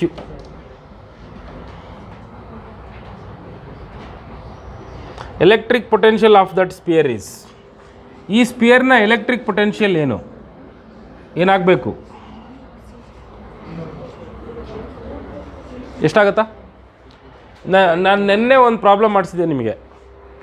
ಒಂದು conducting ಸ್ಪಿಯರಿನ ಹೊರಗೆ ಒಂದು charge ಇಟ್ಟರೆ ಅದು ಇದ್ರ ಮೇಲೆ ಚಾರ್ಜ್ ಇರಬೇಕು ಅಂತೇನಿಲ್ಲ, ಇದ್ರ ಮೇಲೆ ಚಾರ್ಜ್ ಇಲ್ಲದೆ ಹೋದ್ರೂ ಕೂಡ ಇದೊಂದು ಕಂಡಕ್ಟಿಂಗ್ ಚಾರ್ಜ್ಡ್ ಸ್ಪಿಯರ್ ಥರ ಬಿಹೇವ್ ಮಾಡುತ್ತೆ. ಯಾಕೆಂದರೆ ಇದ್ರ ಮೇಲೆ ಇಂಡ್ಯೂಸ್ಡ್ ಚಾರ್ಜ್ಗಳು ಅಲ್ಲ, ಇದು ಪ್ಲಸ್ ಚಾರ್ಜ್ ಆದರೆ ಇದ್ರ ಮೇಲೆ ಇಂಡ್ಯೂಸ್ಡ್ ಚಾರ್ಜ್ಗಳು ಬಂದು ಕುತ್ಕೋತವೆ. ಈ ಇಂಡ್ಯೂಸ್ಡ್ ಚಾರ್ಜ್ಗಳು ಮಾಡಬಾರ್ದು ಕಿತಾಪತಿ ಮಾಡ್ತವೆ. See, these are the electric flux line pattern and this is the electric flux pattern from this sphere. ಈ ಸ್ಪಿಯರ್ನಿಂದ ಬರೋ ಎಲೆಕ್ಟ್ರಿಕ್ ಫ್ಲಕ್ಸ್ ಪ್ಯಾಟ್ರನ್ ಈ ಥರ ಇರುತ್ತೆ. ಇನ್ನು ಇದಕ್ಕೆ ಆಪೋಸಿಟ್ಟಾಗಿ ಎಲೆಕ್ಟ್ರಿಕ್ ಫ್ಲಕ್ಸ್ ಪ್ಯಾಟ್ರನ್ ಒಳಗೆ ಸ್ಪಿಯರ್ನ ಒಳಭಾಗದಲ್ಲಿ ಅಡ್ಡ ಹೊಡಿತಾ ಇರುತ್ತೆ. So that makes the total electric field inside this is 0. ಹಾಗಿದ್ರೆ electric potential inside the sphere will be constant and it is equal to what? And that is equal to surface potential ಅಲ್ವಾ? ಆ ಸ್ಪಿಯರ್ನ surface ಮೇಲೆ ಎಷ್ಟು potential ಇರುತ್ತೋ ಅಷ್ಟಕ್ಕೆ ಸಮ ಇರುತ್ತೆ ಅದು ಅಲ್ವಾ?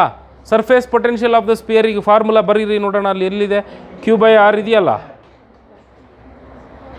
1/4πε0 into Q/R. That is the answer.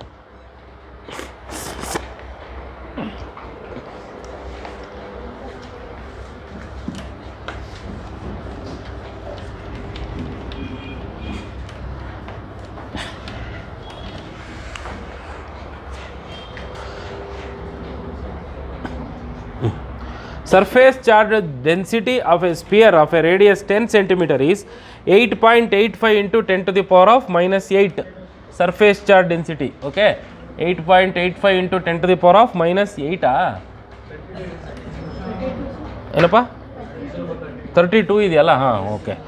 In the above problem, find the electric field and electric potential at the center of the sphere due to induced charges on the sphere.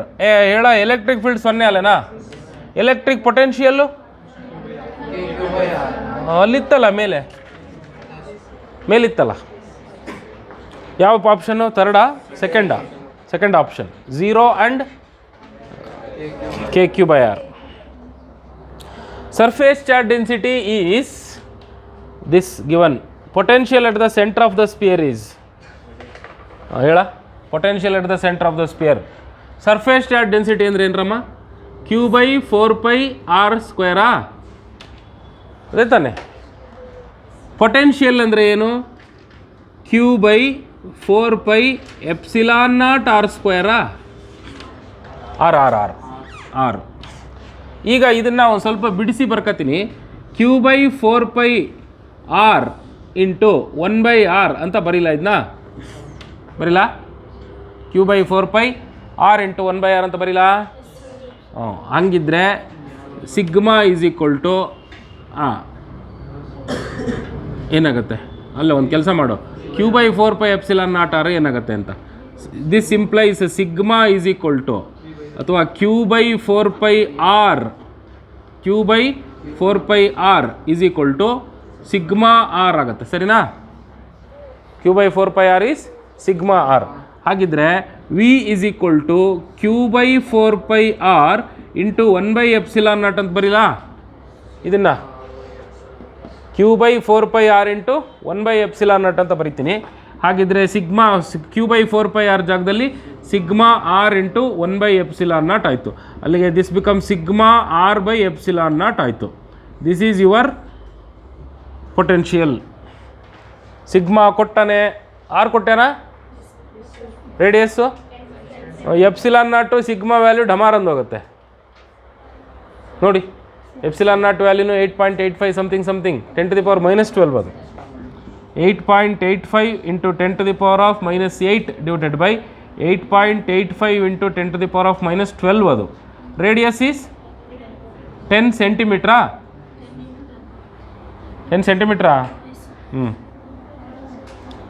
ಹೋಯ್ತಾ 2 3 12ರಲ್ಲಿ 8 ಹೋದ್ರೆ 4, 4ರಲ್ಲಿ 2 ಹೋದರೆ 2.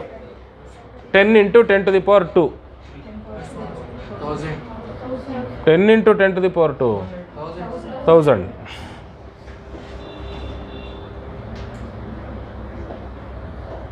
1000 volts ಬಂತೇನ್ರ? ಅರ್ಥ ಆಯ್ತೇನಾ?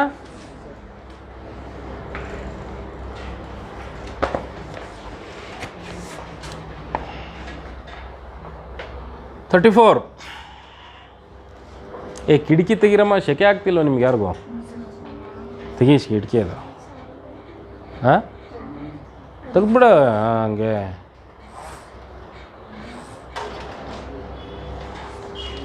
ಆ ಗಾಜು ಹೊಡಿರೋ ಒಂದೆರಡು.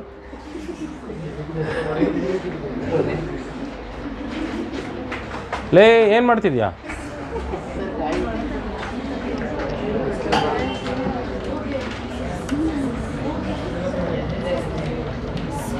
ಏನಮ್ಮ?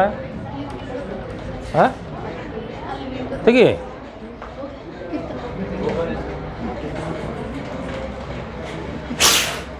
ಸಾಕಾ? ಇದನ್ನು ತೆಗಿಬೇಕಾ?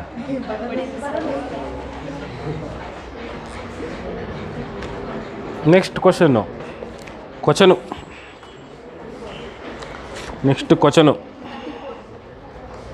34. Two concentric spherical shells of radii r and 2r, r and 2r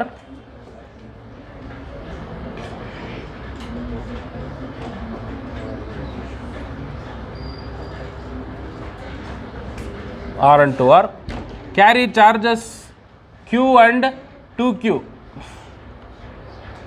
respectively. Change in electric potential on the outer shell when both are connected by a conducting wire is potential ಎಷ್ಟು ಬದಲಾಗುತ್ತೆ, change in potential we have to calculate. ಎಷ್ಟಾಗುತ್ತೆ ಅಂತ ನಾವು ಮಾಡಬೇಕು. ಹೆಂಗೆ ಮಾಡ್ತೀರಪ್ಪ ಇದನ್ನ?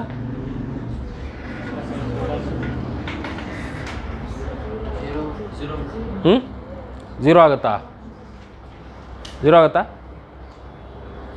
First ಇದ್ರದ್ದು potential ಎಷ್ಟು ಅಂತ ನೋಡಿ. ಸ್ಮಾಲರ್ ಸ್ಪಿಯರ್ನ ಪೊಟೆನ್ಷಿಯಲ್ ನೋಡ್ರ ಕೆ ಕ್ಯೂ ಬೈ ಆರಾ. ಲಾರ್ಜರ್ ಸ್ಪಿಯರ್ನ ಪೊಟೆನ್ಷಿಯಲ್ ನೋಡಿ ಕೆ 2q ಬೈ 2r, ಅದು ಕೆ ಕ್ಯೂ ಬೈ ಆರೇ ಅಲ್ವಾ. ಏನು ಉಳಿತು ಅಲ್ಲಿಗೆ? ಝೀರೋ ಅಲ್ವಾ? ಫೈನಲ್ ಪೊಟೆನ್ಷಿಯಲ್ ಡಿಫರೆನ್ಸ್ ಅಂದ್ರೇನು? ಮೊದಲಿನ ಪೊಟೆನ್ಷಿಯಲ್ಲು 10 ಇತ್ತು, ಕನೆಕ್ಟ್ ಮಾಡಿದ ಮೇಲೂ 10 ಇರುತ್ತೆ. ಯಾಕೆ? ಒಂದು ಹೈ ಒಂದು ಲೋ ಅಂತ ಹೇಳೋಕ್ಕೆ ಎರಡರ ನಡುವೆ ಪೊಟೆನ್ಷಿಯಲ್ ಡಿಫರೆನ್ಸ್ ಇರಬೇಕಲ್ವಾ? ಸ್ಮಾಲ್ ಸ್ಪಿಯರಿನ ಪೊಟೆನ್ಷಿಯಲ್ಲು 10 ವೋಲ್ಟೆ, ಬಿಗ್ ಸ್ಪಿಯರ್ನ ಪೊಟೆನ್ಷಿಯಲ್ಲು 10 ವೋಲ್ಟೆ. ಆ ಚಾರ್ಜ್ ಒಬ್ಬರಿಂದ ಒಬ್ರಿಗೆ ಹೋಗಬೇಕು ಅಂದರೆ ಪೊಟೆನ್ಷಿಯಲ್ ಡಿಫರೆನ್ಸ್ ತಾನೇ ಇರಬೇಕು. ಡಿಫ್ರೆನ್ಸೇ ಇಲ್ಲ ಅಂದರೆ ನೀವು ವೈರ್ ಕೊಟ್ಟರೇನು ಬಂತು, ಕೊಡದಿದ್ರೇನು ಬಂತು? Isn't it? So there is no flow of charges. ಚಾರ್ಜ್ಗಳೇ ಫ್ಲೋ ಆಗಲ್ಲ. ಅಲ್ಲಿಗೆ ಮೊದಲಿದ್ದದ್ದು 10 ಸ್ಪಿಯರ್ ಮೇಲೆ, ಬಿಗ್ ಸ್ಪಿಯರ್ ಮೇಲೆ ಮೊದಲಿದ್ದದ್ದೆಷ್ಟು? 10. ಆಮೇಲೆ ಟಚ್ ಮಾಡಿದ ಮೇಲೆ 10. That is zero. Actually potential on the sphere is not zero. ಮತ್ತು ನೀವು ಹಂಗೆ ತಿಳ್ಕೊಂಬಿಟ್ಟಿರಿ, potential on the bigger sphere is not zero. Potential difference first and later ಇವರಿಬ್ಬರ ನಡುವಿನ ಡಿಫರೆನ್ಸ್ ಝೀರೋ. ಅರ್ಥ ಆಯ್ತಾ? ಅದನ್ನೇ ಅವ್ನು ಕೇಳಿರೋದು. ಚೇಂಜ್ ಇನ್ ಎಲೆಕ್ಟ್ರಿಕ್ ಪೊಟೆನ್ಷಿಯಲ್ ಅಂತ ಕೇಳ್ತಾನೆ. ಎಲೆಕ್ಟ್ರಿಕ್ ಪೊಟೆನ್ಷಿಯಲ್ ಎಷ್ಟು ಅಂತ ಕೇಳಿದರೆ Q/R, KQ/R ಪೊಟೆನ್ಷಿಯಲ್ ಅದ್ರ ಮೇಲಿರೋದು. ಮೊದಲು ಅದೇ, ಈಗಲೂ ಅದೇ. ಚೇಂಜ್ ಇನ್ ಪೊಟೆನ್ಷಿಯಲ್ ಎಷ್ಟು? ಝೀರೋ. ಅದಕ್ಕೆ ಹುಷಾರಾಗಿ ಓದ್ಕೋಬೇಕು ಪ್ರಶ್ನೆನ.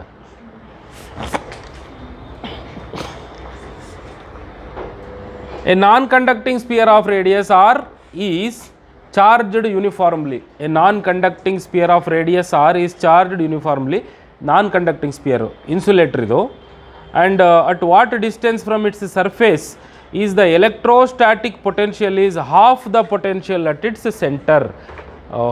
ಇದ್ರ ಬಗ್ಗೆ ನಾನು ಸ್ವಲ್ಪ ಹೇಳಬೇಕಾಗುತ್ತೆ, ಥಿಯರಿನ ನೋಡ್ಕೊಳ್ಳಿ. ಇದು ಮೆಟಲ್ ಸ್ಪಿಯರ್. ಮೆಟಲ್ ಸ್ಪಿಯರಿನ ಮೇಲೆ ಚಾರ್ಜ್ ಇದ್ದಾಗ ಅಥವಾ ಒಳಗೆ ಚಾರ್ಜ್ ಇದ್ದಾಗ, ಒಳಗೆ ಚಾರ್ಜ್ ಇರೋದೇ ಇಲ್ಲ ಬಿಡಿ, ಆ ವಿಷಯ ಬೇರೆ. ಅರ್ಥ ಆಯ್ತಾ? ನಿಮಗೆ ಫೀಲ್ಡ್ ಬಗ್ಗೆ ಹೇಳ್ತಿರ್ಬೇಕಾರೆ ನಾನ್ ಕಂಡಕ್ಟಿಂಗ್ ಸ್ಪಿಯರ್ಗಳ ಒಳಭಾಗದಲ್ಲಿ ಎಲೆಕ್ಟ್ರಿಕ್ ಫೀಲ್ಡ್ ಇರುತ್ತೆ, ಅದು ಇ ಇನ್ ಅಂತ ಹೇಳ್ತೀವಿ. ಅದಕ್ಕೆ ಈಕ್ವೇಷನ್ ಕೂಡ ಇದೆ, ಕೆ ಇಂಟು ಹೇಳ್ರಪ್ಪ ನೋಡೋಣ ಫಾರ್ಮುಲಾ, KQ/R³ ಇಂಟು R ಅಂತ ಬಂದಿತ್ತು ಅಲ್ವಾ? ನೆನಪಿದೆಯಾ? K 1/4πε into Q/R³ into small r ಅಂತ ಬಂದು ನೆನಪಿದೆಯಲ್ಲ? ಇದು electric field inside the non conducting insulated sphere. ಅದೇ ಇನ್ಸುಲೇಟೆಡ್ ಸ್ಪಿಯರ್ನ ಒಳಭಾಗದಲ್ಲಿ ಪೊಟೆನ್ಷಿಯಲ್ನ ನೀನು ಅಟ್ ಎನಿವೇರ್ ಎಲ್ಲಿ ಬೇಕಾದ್ರೂ ಕ್ಯಾಲ್ಕುಲೇಟ್ ಮಾಡ್ಕೋತೀನಿ ನಾನು. Anywhere else I would like to calculate ಅಂತ ಇಟ್ಕೊಂಡ್ರೆ at a distance R within the sphere ತಗೊಂಡ್ರೆ, ಅಂದರೆ capital R is the radius of the sphere, small r is the distance where you wanted to know. ಏಕೆಂದರೆ ಒಂದೊಂದು ಜಾಗದಲ್ಲಿ ಒಂದೊಂದು ಫೀಲ್ಡೇ ಇರುತ್ತೆ ಅಂದಮೇಲೆ ಒಂದೊಂದು ಜಾಗದಲ್ಲಿ ಒಂದು ಪೊಟೆನ್ಷಿಯಲ್ ಇರಲೇಬೇಕು. Potential inside the whole non conducting sphere is not constant. ಮೆಟಲ್ಗಳಲ್ಲಿ ಒಳಗೆ ಎಲ್ಲ ಕಡೆಗೂ ಕಾನ್ಸ್ಟೆಂಟೇ, ಆದರೆ ನಾನ್ ಕಂಡಕ್ಟಿಂಗ್ ಸ್ಪಿಯರ್ಗಳಲ್ಲಿ ಒಳಭಾಗದಲ್ಲಿ ಪೊಟೆನ್ಷಿಯಲ್ ಎಲ್ಲ ಕಡೆಗೂ ಕಾನ್ಸ್ಟೆಂಟ್ ಇರೋಲ್ಲ, ಒಂದೊಂದು ಜಾಗದಲ್ಲಿ ಒಂದೊಂದು ಇರುತ್ತೆ. ಅದಕ್ಕೊಂದು ಫಾರ್ಮುಲಾನೇ ಇದೆ, ಡೈರೆಕ್ಟ್ ರೆಡಿಮೇಡ್ ಫಾರ್ಮುಲಾ. ಏನು ಗೊತ್ತಾ? ಅದು KQ/R into 3/2 minus R²/2R². KQ/R into 3/2 minus R² ಅಂದರೆ R ಅಂದರೆ ನೀವು ಯಾವ ಜಾಗದಲ್ಲಿ ನೋಡ್ತಿದೆಯೋ ಆ ಜಾಗದ ಸ್ಕ್ವಯರ್ ಡಿವೈಡೆಡ್ ಬೈ 2R² ಬರುತ್ತೆ. So this is the potential inside anywhere. Potential at the centre VC, potential at the central ರೀಜನ್ನಲ್ಲಿ ಪೊಟೆನ್ಷಿಯಲ್ ಎಷ್ಟು ಅಂತ ಕೇಳಿದ್ರೆ, ಸೊ ಸೆಂಟ್ರಲ್ ಪೊಟೆನ್ಷಿಯಲ್ ಅಂದರೆ R = 0 ಆಗುತ್ತಲ್ವ? ಅಲ್ಲಿ your R becomes 0. Put R = 0. This becomes KQ/R into 3/2 ಅಲ್ವಾ? 3/2 times KQ/R. ಇದನ್ನು ನೆನ್ಪಿಟ್ಕೊಳ್ಳಿ. ನಮಗೆ ಸಾಮಾನ್ಯವಾಗಿ ಸೆಂಟ್ರಲ್ನ ಪೊಟೆನ್ಷಿಯಲ್ಲಿನ ಹೆಚ್ಚು ಉಪಯೋಗ ಆಗುತ್ತೆ. Central potential is more used. So ಇವನೇನು ಕೇಳ್ತಾ ಇದ್ದಾನೆ? A non conducting spear of radius capital R is charged uniformly. At what distance from its centre is the electrostatic potential is half the potential at it's centre ಅಂತ ಕರಿತಾ ಇದ್ದಾನೆ. ಅಂದರೆ ಯಾವ ಜಾಗದಲ್ಲಿ, ಅರ್ಥ ಆಯ್ತಾ? ಯಾವ ಜಾಗದಲ್ಲಿ ಅಂದರೆ ಸ್ಪಿಯರ್ನ ಒಳಭಾಗದಲ್ಲೋ ಹೊರಭಾಗದಲ್ಲೋ ಯಾವ ಜಾಗದಲ್ಲಿ ಸೆಂಟ್ರಲ್ ಪೊಟೆನ್ಷಿಯಲ್ ಇರುತ್ತಲ್ಲ ಅದರ ಹಾಫ್ನಷ್ಟು V ಇರುತ್ತೆ ಅಂತ ಕೇಳ್ತಾನೆ. Potential due to the non conducting sphere is half of the field at centre. ಆಯಿತು, ಈ ಈಕ್ವೇಷನನ್ನು ಒಂದು ಸರಿ ಗಮನಿಸ್ರಪ್ಪ. ವಿ ಇನ್ಸೈಡ್ ಈಸ್, ಇದೇನಿದು ವಿ ಸಿ ತಾನೆ, ನೋಡ್ರಿ ಅದನ್ನ ಬಿಡಿಸಿ ಬರೀರ ಗೊತ್ತಾಗತ್ತೆ. V inside is, V inside is ಕೂಡಿಸಿ ಬರೀತೀನಿ ನಾನು, 3/2 ಟೈಮ್ಸ್ KQ/R ಕರೆಕ್ಟೇನಪ್ಪ, minus KQ/R² divided by 2R³ ಕರೆಕ್ಟೇನಪ್ಪ. ಇದು ಇನ್ಸೈಡ್ ಸ್ಪಿಯರ್. ಇದು V in is V C minus something ಅಲ್ವಾ. Inside sphere potential is V C central potential minus something ಅಂದರೆ V C ದೊಡ್ಡದ ವಿ ಇನ್ ದೊಡ್ಡದ? V C is bigger. V C ದೊಡ್ಡದು ಅಂತ ಆಯ್ತಲ್ಲ. So V C V in ದೊಡ್ಡದಾಗತ್ತಾ? 8 = 5 - 3 ಅಂದರೆ ಯಾರು ದೊಡ್ಡವರು? ಥೋ 11 ಅದು -3 ಅಂತ ಬರೆದ್ರೆ ಯಾರು ದೊಡ್ಡವರು ಅಲ್ವಾ? So like this, V in is V C minus something means certainly V C is bigger than V in. ಕರೆಕ್ಟಾ? ಕರೆಕ್ಟ್ ತಾನೆ? V C is bigger than V in. ಹಾಗಿದ್ರೆ ಈ ನಮ್ಮ ವಿ ಸಿ/2 ಆಗಬೇಕಲ್ಲ ಪೊಟೆನ್ಷಿಯಲ್ಲು, ವಿ ಸಿ/2 ಆಗೋ ಪೊಟೆನ್ಷಿಯಲ್ ಇದೆಯಲ್ಲ, ಅದು ಸ್ಪಿಯರ್ನ ಒಳಗಿರುತ್ತಾ ವಿ ಸ್ಪಿಯರ್ನ ಹೊರಗಿರುತ್ತಾ? ಈಗ ಅಬ್ಬಬ್ಬ ಅಂದರೆ ಎಲ್ಲಿ ತನಕ ಬರ್ಬೋದು? ಅದನ್ನ ತಗೊಂಡು ಎಲ್ಲಿ ತನಕ ಬರ್ಬೋದು ನೀನು ಈ ಈಕ್ವೇಷನ್ ಪ್ರಕಾರ ನೋಡೋದಾದರೆ? ಸರ್ಫೇಸ್ ಮೇಲೆ ಎಷ್ಟಾಗುತ್ತೆ ನೋಡ್ಕೊಳ್ಳಿ. ಸರ್ಫೇಸ್ ಮೇಲೆ ವಿ ಇನ್ ಏನಾಗುತ್ತೆ?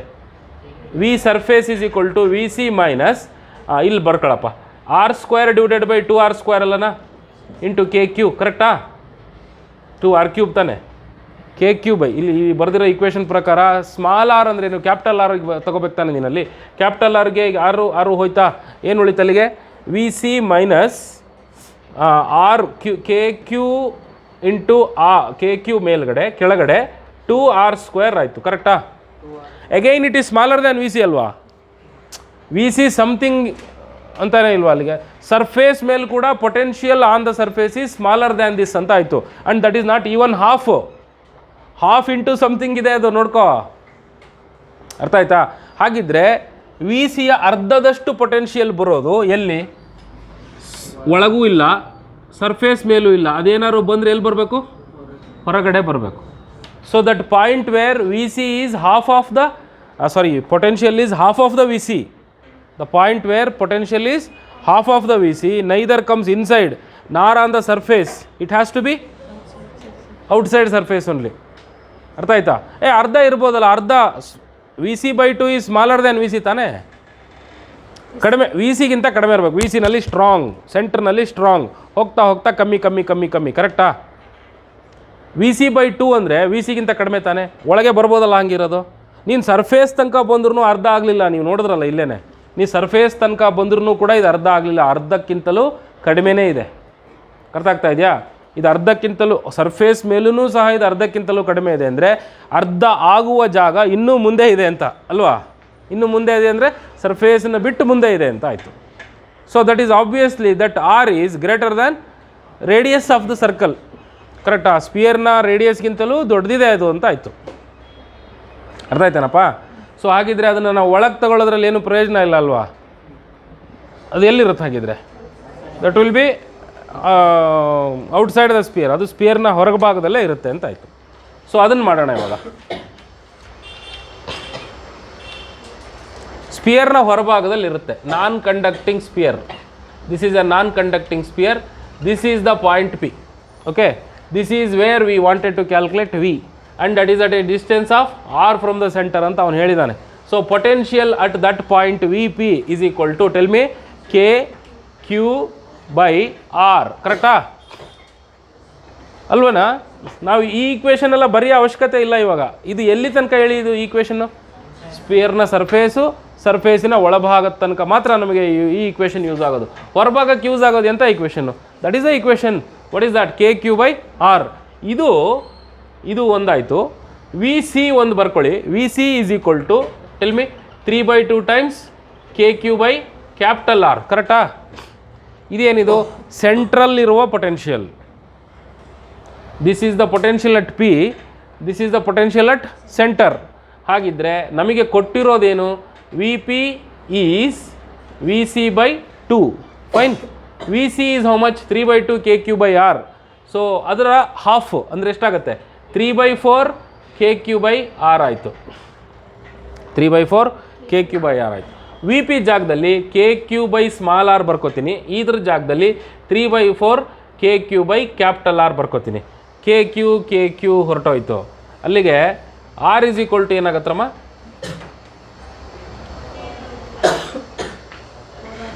ಸರಿ ಇದೆಯಾ ಬರೆದಿರೋದು ನಾನು? ಹಾಂ, R is equal to 4/3 times R. ಸರಿ ಇದೆಯಾ? V C by 2. V P is V C by 2.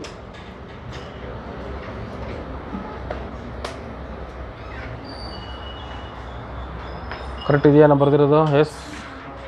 3/2 R 1/2. S 1/4. ಸರಿ ಇದೆಯಾ? ಇದೆಯಾ ಅಲ್ಲಿ? Small r is equal to 4/3 times r ಇಲ್ವಾ? R/3 ಇದೆಯಾ? ಹಾಂ, ಫ್ರಮ್ ಇಟ್ಸ್ ಸರ್ಫೇಸ್. ಓಕೆ, ಒಂದು ಫ್ರಮ್ ಇಟ್ಸ್ ಸರ್ಫೇಸಾಗಿ ಕೇಳಿರೋದವರು. ಸರ್ಫೇಸ್ ಅಂದರೆ ಇಲ್ಲಿ ನಾವು ತಗೊಂಡಿರೋದು ಸೆಂಟರ್ನಿಂದ ಆಗಿರೋದ್ರಿಂದ ನಾನು ಇವಾಗ ಈ ಡಿಸ್ಟೆನ್ಸ್ ಕ್ಯಾಲ್ಕುಲೇಟ್ ಮಾಡಬೇಕು. ಇದು ಆರ್ ಆದರೆ ಇದಕ್ಕೇನಂತ ಕರಿತೀರಾ? ಆರ್ ಮೈನಸ್ ಆರ್ ಆಗುತ್ತೆ. ಸರಿನಾ? So R minus R is equal to R minus 4/3 R. S.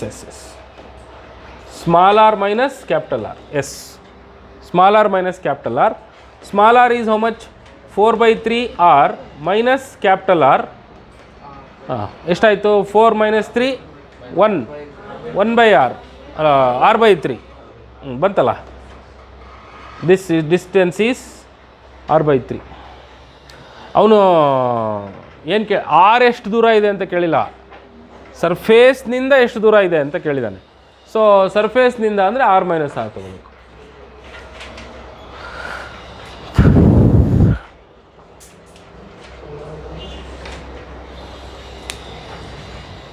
ಅರ್ಥ ಆಯ್ತೇನಪ್ಪ? ಇದು ಇನ್ನೊಂದ್ಸರಿ ಹೇಳ. ಹಾಂ ಹೇಳಮ್ಮ. ಅರ್ಥ ಆಯ್ತಾ? ಇನ್ನೊಂದ್ಸರಿ ಹೇಳ್ಬೇಕಾ? ನೋಡೋ, ನಾನ್ ಕಂಡಕ್ಟಿಂಗ್ ಸ್ಪಿಯರ್ಗಳಿರ್ತಾವಲ್ಲ, ಡೈಎಲೆಕ್ಟ್ರಿಕ್ ಸ್ಪಿಯರ್ಗಳ ಒಳಗೆ ಎಲೆಕ್ಟ್ರಿಕ್ ಫೀಲ್ಡಿನ ಈಕ್ವೇಷನ್ ನಿನಗೆ ಗೊತ್ತಿದೆ. ಡೈಎಲೆಕ್ಟ್ರಿಕ್ ಸ್ಪಿಯರ್ಗಳ ಒಳಭಾಗದಲ್ಲಿರುವ ಯಾವುದೇ ಪಾಯಿಂಟಿಗೆ ಎಲೆಕ್ಟ್ರಿಕ್ ಫೀಲ್ಡ್ ಈಕ್ವೇಷನ್ ಇದು 3/2 ಮೈನಸ್ r²/2r². ಇದು ಎಲೆಕ್ಟ್ರಿಕ್ ಫೀಲ್ಡ್ ಈಕ್ವೇಷನ್ ಆಯಿತು. ಇದರಲ್ಲಿ ಒಂದೇನು ನೋಡ್ಕೋಬೋದು? ಸೆಂಟ್ರ್ನಲ್ಲಿ ಎಷ್ಟಾಗುತ್ತೆ ಅಂತ ನೋಡ್ಕೊಳ್ಳೋಣ. ಸೆಂಟ್ರ್ನಲ್ಲಿ ಮಾಡ್ಕೋಬೇಕು ಅಂದರೆ R0 ಹಾಕೋತೀಯ, 3/2 ಕೆ ಕ್ಯೂ ಬೈ ಆರ್ ಬರುತ್ತೆ. This is the central potential of the dielectric sphere. Metal sphere ಅಲ್ಲ, ಗ್ಲಾಸ್ ಬಾಲು, ಮರದ ಬಾಲು, ಮಣ್ಣಿನ ಬಾಲು ಕೊಟ್ಟರೆ ನಿನಗೆ ಆದರೆ ಸೆಂಟ್ರ್ನಲ್ಲಿರೋ ಪೊಟೆನ್ಷಿಯಲ್ ಎಷ್ಟಾಗಿರುತ್ತೆ ಅಂದರೆ ಇಷ್ಟು 3/2 ಕೆ ಕ್ಯೂ ಬೈ ಆರ್ ಇರುತ್ತೆ. ಓಕೆನಾ? ಇದು ಒಂದು ಕಡೆ ಇಟ್ಕೊಳ್ಳಿ. ಇಲ್ಲಿ ಇನ್ಸೈಡ್ ಪೊಟೆನ್ಷಿಯಲ್ಲು ಸೆಂಟ್ರಲ್ ಪೊಟೆನ್ಷಿಯಲ್ಗೂ ಏನು ಸಂಬಂಧ ಅಂತ ನೋಡಿದ್ರೆ, ಇನ್ಸೈಡ್ ಪೊಟೆನ್ಷಿಯಲನ್ನು ಒಳಗಡೆ ಇದನ್ನು ಮಲ್ಟಿಪ್ಲೈ ಮಾಡಿ 3/2 K Q by R minus 3/2 into ಇದು ಬರುತ್ತೆ 3/2 K Q by R cube into r²/2 ಬರುತ್ತೆ. ಗೊತ್ತಾಯ್ತಾ? ಸೊ ಇಲ್ಲಿಗೆ ಕೆ ಕ್ಯೂ r²/2r³ ಬರುತ್ತೆ. This is V C minus of something. V C minus of something is always less. V in is always less than V C ಅಂತ ಆಯ್ತು ಅಲ್ಲಿಗೆ. ಅಂದರೆ ಸೆಂಟ್ರ್ನಲ್ಲಿರೋ potential ಏನಿದೆಯಲ್ಲ ಅದು ಹೈಯೆಸ್ಟು. ಆಮೇಲೆ ಪೊಟೆನ್ಷಿಯಲ್ ಏನಾಗ್ತಾ ಬರುತ್ತೆ? ಕಡಿಮೆ ಆಗ್ತಾ ಬರುತ್ತೆ. ಎಲ್ಲ ಒಂದು ಕಡೆ ಅರ್ಧ ಆಗ್ಬೋದಲ್ಲ. ಅದು ಯಾವ ಜಾಗದಲ್ಲಿ ಅರ್ಧ ಆಗುತ್ತೆ ಅದನ್ನೇ ಕೇಳಿರೋದು ಅವನು. ಯಾವ ಜಾಗದಲ್ಲಿ ಅರ್ಧ ಆಗುತ್ತೆ ಅಂತ ಕೇಳ್ತಾ ಇದ್ದಾನೆ ಅವನು. ಸೊ ಹೋಗ್ತಾ ಸ್ಪಿಯರ್ನ ಒಳಭಾಗದಲ್ಲೇ ಎಲ್ಲೋ ಒಂದು ಕಡೆ ಸೆಂಟ್ರಲ್ಲಿ ಸರ್ಫೇಸಿಗೂ ಸೆಂಟ್ರಿಗೂ ನಡುವೆ ಎಲ್ಲೋ ಒಂದು ಕಡೆ ಹಾಫ್ ಆಗ್ಬೋದಲ್ಲ ಅಂತ ನೋಡ್ತಾ ಹೋದರೆ ಮ್ಯಾಕ್ಸಿಮಮ್ ಲಿಮಿಟ್ ಯಾವುದು? ಸರ್ಫೇಸಿನ ಮೇಲೆ ಹೋಗ್ರಿ. ಸರ್ಫೇಸಿನ ಮೇಲೆ ಹೋಗ್ತೀನಿ ನಾನು ಅಂತಂದ್ರೂ ಈ ಈಕ್ವೇಷನ್ ಪ್ರಕಾರ ಸ್ಮಾಲ್ ಆರ್ ಜಾಗದಲ್ಲಿ ಏನು ಹಾಕ್ಬೇಕು ನೀನು? ಕ್ಯಾಪಿಟಲ್ ಆರ್ ಹಾಕಬೇಕು. ಹಂಗೆ ಮಾಡಿದ್ರೂ you are getting that V C minus r²/ ಇಲ್ಲಿದೆ ನೋಡಿ, V C minus K Q by 2r². ಅಂದರೆ ಅಲ್ಲಿಗೆ ಏನಾಯಿತು? V C is equal to V C minus half of something ಅಂತ ಆಯಿತು ಅಲ್ವಾ? V C minus half of something that is still less than V C by 2. V C by 2 ಅಂತಂದರೆ ಏನಾಗಬೇಕು? ಇದರ 3/4 ಇಲ್ಲಿ ಬಂದಿದೆ ನೋಡಪ್ಪ ಈಕ್ವೇಷನ್ನು. ಈ ಈಕ್ವೇಷನ್ ಬರ್ಬೇಕು ನಿನಗೆ. ಈ ಇಕ್ವೇಷನ್ ಏನು ಬರಬೇಕು, 3/4 KQ/R ಬರಬೇಕು. ಹಂಗೆ ಬಂದಿದೆಯಾ? ಬಂದಿಲ್ಲ. ಇದು 2VC.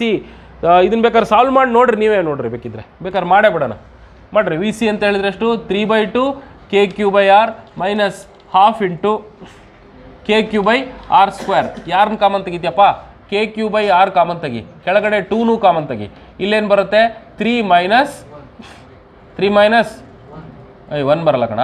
ಇಲ್ಲಿ KQ/R² ಇದೆ, ಸರಿನಾ? ಆರಾ ಇಲ್ಲ ಕಣ, ಇಲ್ಲಿ R² ಇದೆ. ಹಾಂ, ಒಂದು R ಹೊಟ್ಟೋಗುತ್ತಲ್ಲ. ಎಸ್, ಆರೇ ಬರುತ್ತೆ ಅಲ್ಲಿ. ಸೊ ಅಲ್ಲಿಗೆ ಆರ್ನೂ ಕಾಮನ್ ತಗೊಂಡ್ರೆ 3 ಮೈನಸ್ 1 ಬಂತು, ಸರಿನಾ? 2. So this becomes KQ/R. ಯಾರು ದೊಡ್ಡವರು? 3/4 VC ಎಷ್ಟು? ಇಲ್ಲಿ ಸರ್ಫೇಸ್ ಮೇಲೆ ಎಷ್ಟಿದೆ? ಸರ್ಫೇಸ್ ಮೇಲಿನ ಪೊಟೆನ್ಷಿಯಲ್ಲು KQ/R. ಸರ್ಫೇಸ್ ಮೇಲಿನ ಪೊಟೆನ್ಷಿಯಲ್ಲು ಪೊಟೆನ್ಷಿಯಲ್ ಆಗಲ್ಲ, ಅದು ಪೊಟೆನ್ಷಿಯಲ್ ಡಿಫ್ರೆನ್ಸ್ ಆಗುತ್ತೆ. ಸರ್ಫೇಸ್ ಮೇಲಿನ ಪೊಟೆನ್ಷಿಯಲ್ ಡಿಫ್ರೆನ್ಸ್ ಆಗುತ್ತೆ. VC minus of something. KQ/R 3/4 KQ/R 3/2 3/4 KQ/R. KQ/Rನ ಮುಕ್ಕಾಲು ಭಾಗ ಅಂತ ಆಯಿತು.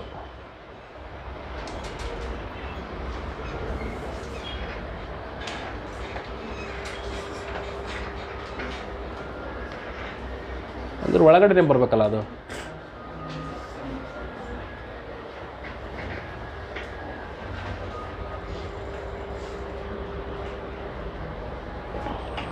ಸರ್ಫೇಸ್ ಪೊಟೆನ್ಷಿಯಲ್ಲು KQ/R ಆಗುತ್ತಾ? ಹೌದು, KQ/R ಆಗುತ್ತೆ.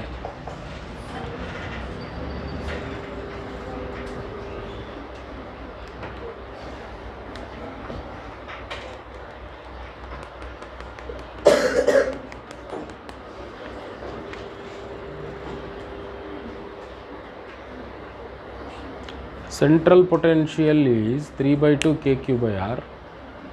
ಇನ್ಸೈಡ್ ಕಡಿಮೆ ಆಗ್ತಾ ಬರುತ್ತೆ. 3/2 ಮೀನ್ಸ್ ಇಟ್ ಈಸ್ ಗ್ರೇಟರ್ ಅಲ್ವಾ? 1.5 ಅಂದರೆ ಸೆಂಟ್ರಲ್ ಪೊಟೆನ್ಷಿಯಲ್ಲು ಸರ್ಫೇಸ್ ಪೊಟೆನ್ಷಿಯಲ್ಗಿಂತ ಜಾಸ್ತಿ ಅಂತ ಆಯಿತು. ಕಡಿಮೆ ಆಗ್ತಾ ಹೋಗುತ್ತೆ. ಸರ್ಫೇಸ್ ಮೇಲೆ ಎಷ್ಟು ಬರುತ್ತೆ? 1 ಟೈಮ್ಸ್ ಆಗುತ್ತೆ. ಅಂದರೆ ಸೆಂಟ್ರ್ನಿಂದ ಜರ್ನಿ ಸ್ಟಾರ್ಟ್ ಮಾಡಿ. ಸೆಂಟ್ರ್ನಲ್ಲಿ 1.5 ಟೈಮ್ಸ್ ವೋಲ್ಟ್ಸ್ ಇದೆ. ಪೊಟೆನ್ಷಿಯಲಿಗೆ ಬಂದರೆ, ಸರ್ಫೇಸಿಗೆ ಬಂದರೆ 1 ವೋಲ್ಟ್ ಇರುತ್ತೆ. 3/4 ಆಗಬೇಕು ಅಂದರೆ 0.75 ಎಲ್ಲಿ ಬರಬೇಕು? ಅದು ಹೊರಗೇನೆ ಬರಬೇಕು. ಅರ್ಥ ಆಗ್ತಾ ಇದೆಯಾ? ಇಲ್ಲಿ ಇವುಗಳು ನೋಡ್ತಾ ಬನ್ನಿ, ನೀವು ವ್ಯಾಲ್ಯೂಸ್ ನೋಡ್ತಾ ಬನ್ನಿ.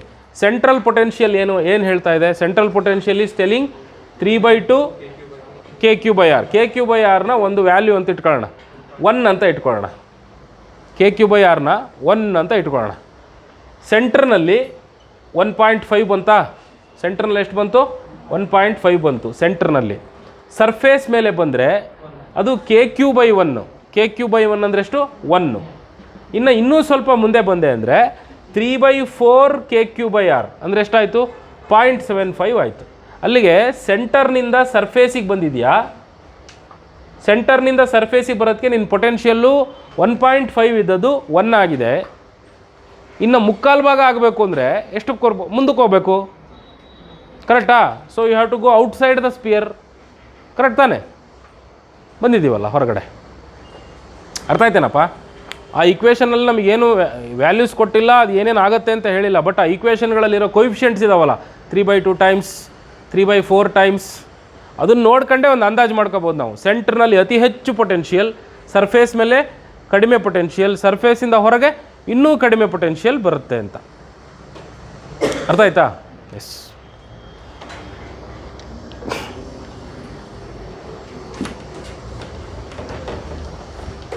ಬೇಕಿದ್ರೆ ನೀವು ಈ ರೆಫರೆನ್ಸ್ ಆಗಿ ಬರ್ಕೊಡ್ರಿ ಇದನ್ನ. ಯಾವುದನ್ನ? ಸೆಂಟ್ರ್ನಲ್ಲಿ ಒಂದು ಸ್ಪಿಯರ್ ಬರ್ಕೊಂಡು VC ಈಸ್ 1.5 ಟೈಮ್ಸ್ 1 ಅಂತ ಬರ್ಕೊಳ್ಳಿ. ಇಲ್ಲಿ VS ಈಸ್ 1 ಟೈಮ್ಸ್ 1.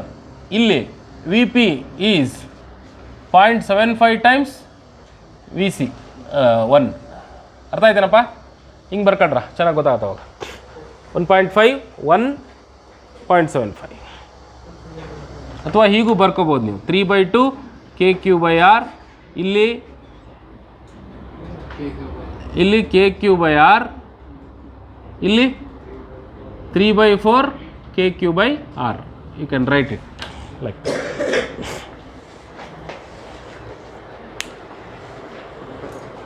ಹೋಗು.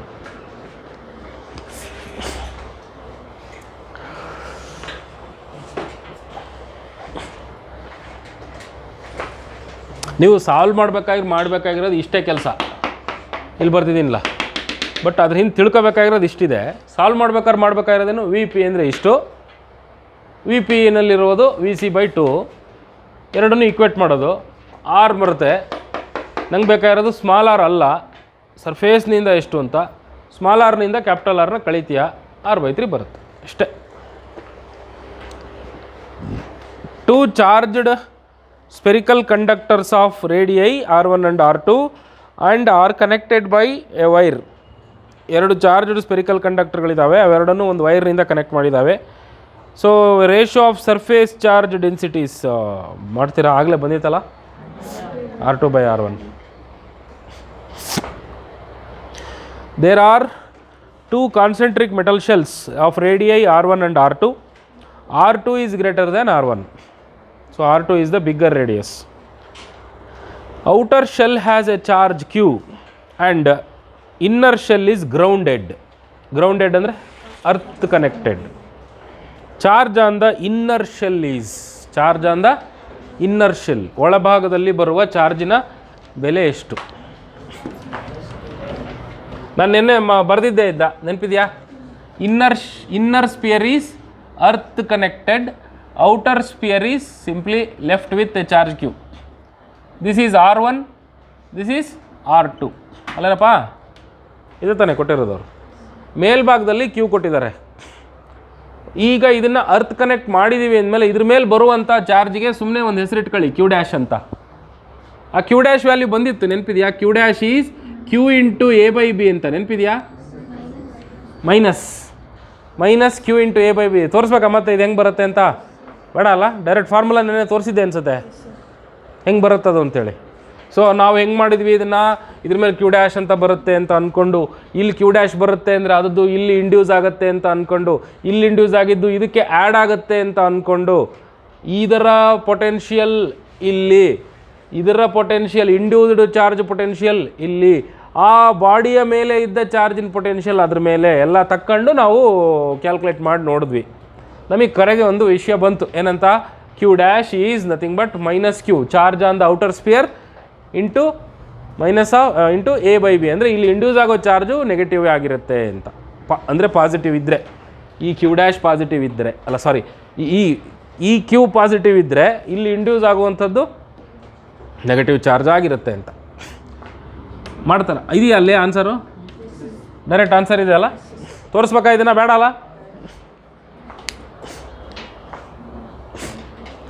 ಇಲ್ಲಿ A/B ಅಂತಿದೆ, ನೀವು R1/R2 ಅಂತ ಬರ್ಕೋಬೋದು. The radii of 2 charged metal spheres are 5 cm and 10 cm, both having the same charge 60 millicoulomb. If they are connected by a wire, ಅವೆರಡಕ್ಕೂ ಒಂದೇ charge ಕೊಟ್ಟಿದ್ದೀವಿ. ಒಂದು ಸಣ್ಣ ಸ್ಪಿಯರು, ಎಷ್ಟರಪ್ಪ ಅದು ರೇಡಿಯಸ್ಸು? 5 cm. ಇನ್ನೊಂದು ದೊಡ್ಡ ಸ್ಪಿಯರು, ಅದರದ್ದು ಎಷ್ಟು? 10 cm. ಇಬ್ಬರಿಗೂ ಸೇಮ್ ಚಾರ್ಜ್ ಕೊಟ್ಟಿದ್ದೀವಂತೆ. Same charge of how much? 60 millicoulomb. ಆಯಿತು. ಹಾಗಿದ್ರೆ ಎರಡನ್ನೂ ಒಂದು ವೈರ್ನಿಂದ ಕನೆಕ್ಟ್ ಮಾಡಿಬಿಟ್ರೆ ಏನಪ್ಪ ಆಗ್ತದೆ? ಸೇಮ್ ಚಾರ್ಜ್ ಇದೆಯಲ್ಲ, ಹೋಗಲ್ಲ ಚಾರ್ಜು? ಹೋಗುತ್ತೆ. ಯಾಕೆ ಹೋಗುತ್ತೆ ಹೇಳಿ? ರೇಡಿಯಸ್ ಒಂದೇ ಇಲ್ವಲ್ಲ, ಗ್ಯಾರಂಟಿ ಹೋಗುತ್ತೆ. ಇದ್ರ ಮೇಲೆ ಹೈ ಪೊಟೆನ್ಷಿಯಲ್, ಇದ್ರ ಮೇಲೆ ಲೋ ಪೊಟೆನ್ಷಿಯಲ್. ಅಲ್ಲಿ ಯಾರಿಗೆ ಸಂಬಂಧಪಟ್ಟಂಗೆ ಪ್ರಶ್ನೆಗಳಿದಾವೆ ನೋಡಿ. Charge of 20 millicoulomb flows through the wire from large to small. ಅಂದರೆ ಯಾರಿಂದ ಯಾರಿಗೆ ಹೋಗುತ್ತೆ ಅನ್ನೋದನ್ನು ನೋಡ್ಕೋಬೇಕು ನಾನು. ಫಸ್ಟು ಹಂಗೆ ನೋಡಬೇಕು ಅಂದರೆ ಯಾವನಿಗೆ ಹೈ ಪೊಟೆನ್ಷಿಯಲ್ ಇದೆ ಅಂತ ನೋಡ್ಕೊಳ್ಳಿ, ಯಾವನಿಗೆ ಲೋ ಪೊಟೆನ್ಷಿಯಲ್ ಇದೆ ಅಂತ ನೋಡ್ಕೊಳ್ಳಿ. ಸೇಮ್ ಚಾರ್ಜು ಲೋಯರ್ ರೇಡಿಯಸಲ್ಲಿದೆ ಅಂದರೆ ಆಬ್ವಿಯಸ್ಲಿ ಇವನಿಗೆ ಜಾಸ್ತಿ ಇರುತ್ತೆ, ಇವನಿಗೆ ಕಡಿಮೆ ಇರುತ್ತೆ. So from higher to lower, sorry smaller spheres to higher sphere ಇರಬೇಕು. ಅಂಥವು ಎಷ್ಟು ಆನ್ಸರ್ ಇದಾವಲ್ಲಿ? ಎರಡಿದೆ. ಯಾವ್ಯಾವುದು? Charge of 20 millicoulomb flows through the wire from smaller to larger. ಇನ್ನೊಂದು 40 millicoulomb flows through the wire. ಯಾವುದಪ್ಪ? ಯಾವುದನ್ನು ಹೇಳ್ಬೋದು? ನಾವು ಅಲ್ಲಿಗೆ ಎಷ್ಟು ಚಾರ್ಜ್ ಟ್ರಾನ್ಸ್ಫರ್ ಆಯಿತು ಅಂತ ಕಂಡುಹಿಡ್ಕೋಬೇಕಾಗತ್ತೆ. ಕರೆಕ್ಟಾ? ಎಷ್ಟು ಚಾರ್ಜು ಟ್ರಾನ್ಸ್ಫರ್ ಆಯಿತು ಅಂತ ಕಂಡುಹಿಡ್ಕೋಬೇಕಾಗುತ್ತೆ. ಸೊ ಹೆಂಗೆ ಕಂಡುಹಿಡ್ಕೋತೀರಾ ಅದನ್ನು? ಇಬ್ಬರದು ಪೊಟೆನ್ಷಿಯಲ್ ಡಿಫ್ರೆನ್ಸು ಬೇರೆ ಬೇರೆ ಇದೆ, ಓಕೆನಾ? ಇಬ್ಬರದು ಪೊಟೆನ್ಷಿಯಲ್ ಈಕ್ವಲ್ ಆಗೋ ತನಕ ಕೆಲಸ ನಡೆಯುತ್ತೆ, ಸರಿ ತಾನೆ? ಇಬ್ಬರದು ಪೊಟೆನ್ಷಿಯಲ್ ಈಕ್ವಲ್ ಆಗಬೇಕು ಅಂದರೆ ಫಸ್ಟು ಇವನ್ ಪೊಟೆನ್ಷಿಯಲ್ ಎಷ್ಟು, ಇವನ್ ಪೊಟೆನ್ಷಿಯಲ್ ಎಷ್ಟು, V1 ಮೈನಸ್ V2 ಎಷ್ಟು ಅಂತ ನೋಡಿ. V1 ಮೈನಸ್ V2 ಎಷ್ಟಾಗುತ್ತೆ? V1 ಮೈನಸ್ V2 ಬೇಕಾ? V1 is equal to V2 ಅಂತ ಇಟ್ಕೊಳ್ಳೋಣ. V1 ಮೈನಸ್ V2 ಆದಮೇಲೆ ಇವನ್ ಮೇಲಿರೋ ಚಾರ್ಜು Q ಡ್ಯಾಶು, ಇವನ್ ಮೇಲಿರೋ ಚಾರ್ಜು ಅಥವಾ Q1 Q2 ಅಂತ ಬರ್ಕೊಳ್ಳೋಣ. Q1 and Q2. ಒಂದು ವಿಷಯ ಏನಪ್ಪ ಅಂದರೆ Q1 ಪ್ಲಸ್ Q2 ಅಂದರೂ ಒಂದೇ. ಎಷ್ಟು? 60 ಸರಿನಾ? 120 ಮಿಲಿ ಕೂಲಂಬು. Q ಪ್ಲಸ್ Q ಅಂದ್ರೂ ಕೂಡ ಒಂದೇ, 120 ಮಿಲಿ ಕೂಲಂಬು. ಕರೆಕ್ಟಾ? ಮೊದಲು ಇಬ್ರಿಗೂ ಸೇಮ್ ಚಾರ್ಜ್ ಇತ್ತು, ಇಬ್ರದ್ದು ಸೇರಿಸಿದ್ರು 120 ಬರ್ತಿತ್ತು. ಈಗ Q1 ಪ್ಲಸ್ Q2 ಮಾಡಿದ್ರೂ ಕೂಡ 120 ಮಿಲಿ ಕೂಲಂಬೆ ಬರುತ್ತೆ. ಅಷ್ಟೇ ವಿಷಯ ಗೊತ್ತಿರೋದು ನಮಗೆ. ಈಗ V1 is equal to V2 ಮಾಡೋಣ. ಕೆ ಕ್ಯಾನ್ಸಲ್ ಆಗುತ್ತೆ, ಅದನ್ನು ಬರೆಯೋಕೆ ಹೋಗಲ್ಲ ನಾನು. Q1 ಬೈ ಇವಾಗ ರೇಡಿಯಸ್ ಎಷ್ಟು R is equal to Q2 by R1 R2. ಅಲ್ಲಿಗೆ Q1 is equal to Q2 into how much? R1 by R2. R1 is how much? 5. R2 is 10. So Q2 by 2 ಆಯಿತು. ಕರೆಕ್ಟಾ? ಒಂದು ವಿಷಯ ಗೊತ್ತಾಯಿತು, Q1 is Q2 half ಬರುತ್ತೆ ಅಂತ. ಹಾಗಿದ್ದರೆ 120 ಆಗಬೇಕು ಅಂದರೆ Q1 ಎಷ್ಟಾಗಬೇಕು, Q2 ಎಷ್ಟಾಗಬೇಕು ನೋಡ್ರಪ್ಪ.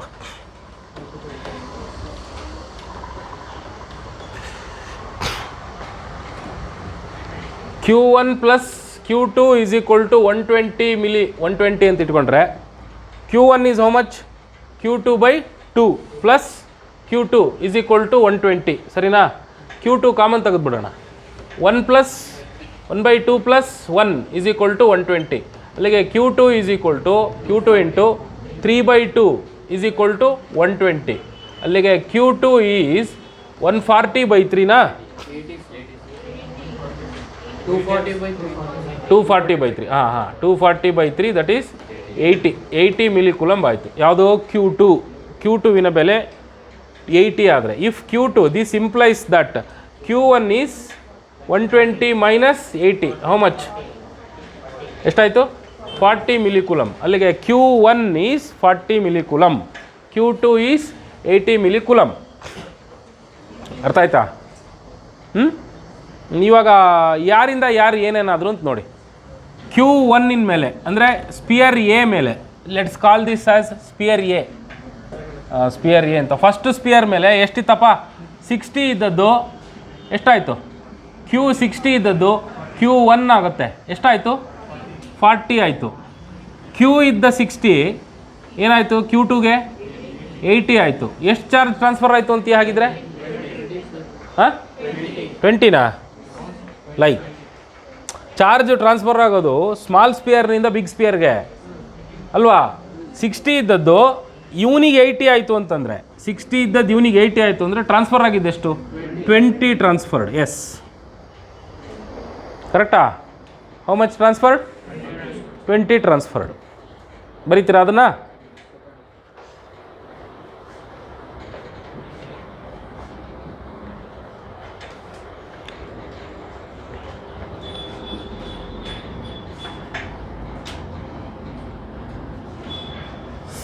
ಅದಕ್ಕೆ ಫಾರ್ಮುಲಾನೇ ಇದೆ ಡೈರೆಕ್ಟಾಗಿ. ಹೆಂಗೆ ಮಾಡ್ಬೋದು ಫಾರ್ಮುಲಾನ? How do you calculate? How can you calculate the formula? What are the charges transferred? Charges transferred ಹೆಂಗೆ ಕಂಡುಹಿಡಿತೀರ? ರೇಡಿಯಸ್ ಗೊತ್ತಿದ್ರೆ. ಏನಪ್ಪ? ಹಾಂ, R1 by R1 plus R2, R1 by R1 plus R2 into Q1 plus Q2 ಮಾಡಿದ್ರೆ ಬರುತ್ತಾ ನೋಡಿ? Charge on any one of the spears, charge on any one of the spears ಅಂತಂದರೆ ಇದು Q1 ವ್ಯಾಲ್ಯೂ. Q2 ವ್ಯಾಲ್ಯೂ ಎಷ್ಟು ಬರುತ್ತೆ? R2 by R1 plus R2 into Q1 plus Q2. Q1 and Q2.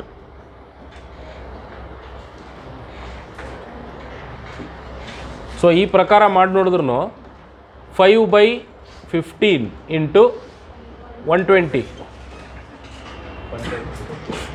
5 ಒಂದಲೇ 5 ಮೂರಲೆ 3 ಒಂದಲೇ 3 4 40 ಬಂತಾ. ಅದೇ ಥರ ಇನ್ನೊಂದಕ್ಕೆ ನೋಡ್ಕೊಳ್ಳಿ, R2ಗೆ R2 is 10/15 ಇಂಟು 120, 5 2 10, 5 3 15, 3 ಒಂದಲೇ 3 4 4 3 42, ಹಾಂ 42 8.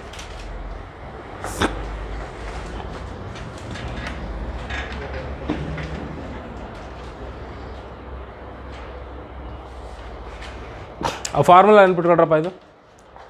ಇಫ್ ರೇಡಿಯೈ ಆರ್ ಡಿಫರೆಂಟ್, ರೇಡಿಯಸ್ಗಳು ಬೇರೆ ಬೇರೆ ಇದ್ದರೆ ಟ್ರಾನ್ಸ್ಫರ್ ಆಗಿರೋ ಫೈನಲ್ ಚಾರ್ಜ್ಗಳ value Q1 is R1/R1 + R2 into Q1 + Q2, ಅಂದರೆ total charge by sum of the radii into ಯಾವ ಚಾರ್ಜಿನ radii. Total charge divided by sum of the radii and ಯಾವ ಚಾರ್ಜಿನ ರೇಡಿಯಸ್.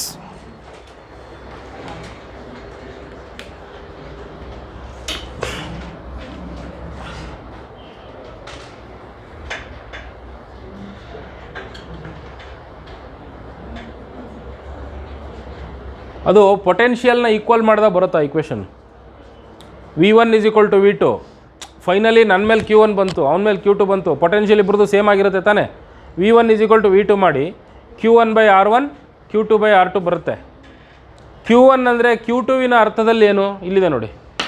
Q1 ಅಂದರೆ ಇದು ಇಲ್ಲಿ Q2ವಿನ ಅರ್ಥದಲ್ಲಿ Q1/Q2 = R1/R2. Using this equation if you solve you will get that equation. ಆ equation ಬರುತ್ತೆ. ಅದೆಲ್ಲ ಬೇಡ ನಮಗೆ, ಅದು ಹೆಂಗೆ ಬರುತ್ತೆ ಏನು ಬರುತ್ತೆ ಅಂತ, just know how it comes.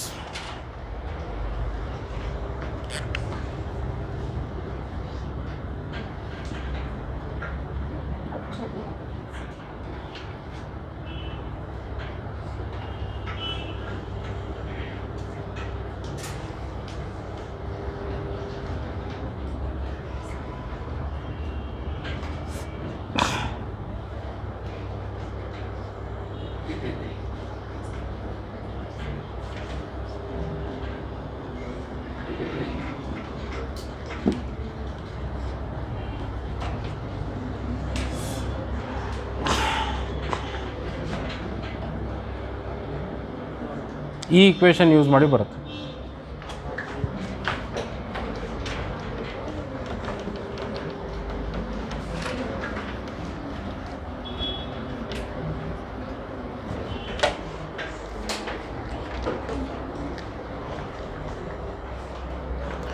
Solid conducting sphere having a charge of Q surrounded by an uncharged concentric conducting spherical shell. ಒಂದು solid conducting sphere of radius, let's call it as A, and surrounded by an uncharged ಅಂದರೆ charge ಇಲ್ಲ ಇದ್ರ ಮೇಲೆ, spherical shell of radius, let's call it as B, and the potential difference between the surface of solid sphere and the shell is V. Shell is now given a charge -3Q. ಆಮೇಲೆ charge -3Qನ ಕೊಡ್ತಾರೆ ಇದಕ್ಕೆ. ಇವಾಗ potential difference V' ಆಗುತ್ತೆ. Potential difference between the same surfaces will be how much. ಇದನ್ನು ∆V ಅಂತ ಬರ್ಕೋತೀನಿ first, ಆಮೇಲೆ ∆V' ಆಗುತ್ತೆ. First ಏನು ಗೊತ್ತೇನಪ್ಪ, ಒಂದು ಚಾರ್ಜ್ಡ್ ಸ್ಪಿಯರ್ ಇದೆ ಶೆಲ್, ಇದ್ರ ಮೇಲೆ ಚಾರ್ಜ್ ಇದೆ, ಇದರ ಸುತ್ತ ಇನ್ನೊಂದು ಸ್ಪಿಯರ್ ಇದೆ, ಅಂದರೆ ಇದನ್ನು ಇನ್ನೊಂದು ಸ್ಪಿಯರ್ ಒಳಗಡೆ ಇಟ್ಟಿದ್ದಾರೆ. This is an uncharged sphere, ಇದ್ರ ಮೇಲೆ ಚಾರ್ಜಸ್ಸು ಇಲ್ಲ. ಹಾಗಿದ್ದರೆ ಇದರ ಮೇಲೂ ಪೊಟೆನ್ಷಿಯಲ್ ಇರುತ್ತೆ, ಇದ್ರ ಮೇಲೆ ಇಂಡ್ಯೂಸ್ ಆಗೋ ಚಾರ್ಜ್ಗಳ ಕಡೆಯಿಂದ ಇದ್ರ ಮೇಲೂ ಒಂದಷ್ಟು ಪೊಟೆನ್ಷಿಯಲ್ ಬರುತ್ತೆ obviously. So total potential difference between them V ಇರುತ್ತೆ, ∆V ಇರುತ್ತೆ. V ಅಂತ ಹೇಳಿದ್ದಾರೆ ಅವರು, ಎಸ್ V ಇದೆ. ಆಮೇಲೆ ಇದಕ್ಕೆ -3Q ಚಾರ್ಜ್ ಕೊಡ್ತಾರಂತೆ. ಕೊಟ್ಟ ಮೇಲೆ ಇವುಗಳ ನಡುವಿನ ಪೊಟೆನ್ಷಿಯಲ್ ಡಿಫ್ರೆನ್ಸ್ ಏನಾಗುತ್ತೆ ಅಂತ ಫಸ್ಟ್ ಸಿನಿಯರಿಯೋ ನೋಡೋಣ. ಫಸ್ಟ್ ಸಿನಿಯರಿಯೋದಲ್ಲಿ ಪೊಟೆನ್ಷಿಯಲ್ ಆಫ್ ದ ಎ, ಇದಕ್ಕೆ ಸ್ಪಿಯರ್ ಎ ಅಂತ ಕರಿತೀನಿ, ಸ್ಪಿಯರ್ ಬಿ ಅಂತ ಕರಿತೀನಿ. VA ಎಷ್ಟು ಅಂತ ನೋಡ್ರಪ್ಪ. Potential of the spear A, ಇದ್ರ ಮೇಲೆ ಚಾರ್ಜ್ ಇದೆಯಾ? ಚಾರ್ಜ್ ಇದೆ ತಾನೆ, Q ಅಂತ ಕರೆಯೋಣ ಅದನ್ನ. ಹೌ ಮಚ್ ಚಾರ್ಜ್ ಕೊಟ್ಟಿದ್ದಾರೆ ಅವರು, ಎಷ್ಟು ಅಂತ? Capital Q is given, yes, capital Q is the charge given. So VA is, ಇದು ಕ್ಯಾಪಿಟಲ್ ಕ್ಯೂ ಕೊಟ್ಟರೆ ಇದ್ರ ತಲೆ ಮೇಲೆ ಮೈನಸ್ ಕ್ಯೂ ಬರಬೇಕಾ, ಇದ್ರ ತಲೆ ಮೇಲೆ ಪ್ಲಸ್ ಕ್ಯೂ ಬರಬೇಕಾ? ಅಲ್ಲಿಗೆ ಇದ್ರ ಮೇಲೆ ಚಾರ್ಜ್ ಇಲ್ಲ ಅಂದ್ರೂ ಕೂಡ plus Q charge will be induce ಆಗುತ್ತೆ ಅಂತ ಆಯ್ತು ಅಲ್ಲಿಗೆ. ಸೊ ಹಾಗಿದ್ರೆ V A is given by, tell me what is the potential of the sphere inner sphere K Q by A, ಇದು ಒಂದು. ಎರಡನೇದು plus K Q by B, ಇದು minus, ಕರೆಕ್ಟಾ? ಇದರಿಂದ ಬಂದಿದ್ದು plus K Q by B, ಹೌದಾ? K Q by, ಯಾಕೆ ಹೇಳಿ? ಈ ಚಾರ್ಜು ಒಳಭಾಗದಲ್ಲಿ, ಈ ಚಾರ್ಜ್ಡ್ ಸ್ಪಿಯರ್ನ ಒಳಭಾಗದಲ್ಲಿ ತಾನೇ ಇದಿರೋದು, ಹೌದಾ? ಅಲ್ಲಿಗೆ ಏನಾಗುತ್ತೆ plus K Q by b, ಎರಡು ಹೋದ್ವಾ? ಸೊ ಅಲ್ಲಿಗೆ remaining thing is k Q by a only, this is V A, ಹೌದನಾ? ಇದು ಚಾರ್ಜ್ಡ್ ಇನ್ಸೈಡ್ ಸ್ಪಿಯರಿನ ಪೊಟೆನ್ಷಿಯಲ್. ಔಟ್ಸೈಡ್ ಸ್ಪಿಯರ್ನ ಪೊಟೆನ್ಷಿಯಲ್ ನೋಡ್ಕೊಳ್ಳೋಣ, ವಿ ಬಿ ಎಷ್ಟು ಅಂತ. ವಿ ಬಿ ಎಷ್ಟಾಗುತ್ತೆ? ಕೆ ಅದ್ರ ಮೇಲಿರೋ ಚಾರ್ಜ್ ಎಷ್ಟು? ಕ್ಯೂ ಬೈ ಬಿನಾ, ಕೆ ಕ್ಯೂ ಬೈ ಬಿ. ಆಮೇಲೆ ಈ ಚಾರ್ಜ್ಡ್ ಸ್ಪಿಯರ್ನಿಂದ ಎಷ್ಟು ದೂರದಲ್ಲಿದೆ ಅದು? ಈ ಚಾರ್ಜ್ಡ್ ಸ್ಪಿಯರ್ನಿಂದ ಎಷ್ಟು ದೂರದಲ್ಲಿದೆ? ಅದು ಕೂಡ ಅಷ್ಟೇ ದೂರದಲ್ಲಿದೆ, ಕೆ ಕ್ಯೂ ಬೈ ಬಿ, ಸರಿನಾ? ಮೈನಸ್ ನೆಗೆಟಿವ್ ಚಾರ್ಜಿನ ಸರ್ಫೇಸ್ ಮೇಲೂ ಕೂಡ ಅದಿದೆ, ಕರೆಕ್ಟಾ? ಸೊ ಹಾಗಾಗಿ ಇದು ಹೋಯ್ತಾ? So what remains? K Q by B. ಅಲ್ಲಿಗೆ ವಿ ಬಿ ಈಸ್ ದಿಸ್. ಅಲ್ಲಿಗೆ ಡೆಲ್ಟಾ ವಿ ಏನಾಗುತ್ತೆ ಗೊತ್ತಾ? K Q into, tell me, 1/a minus 1/b ಆಯಿತು. This is the potential when there are no charges present on the outer sphere. ಈಗ outer ಸ್ಪಿಯರ್ನ ಮೇಲಕ್ಕೆ -3q add ಮಾಡಿದಾಗ ಏನಾಗುತ್ತೆ? What will happen?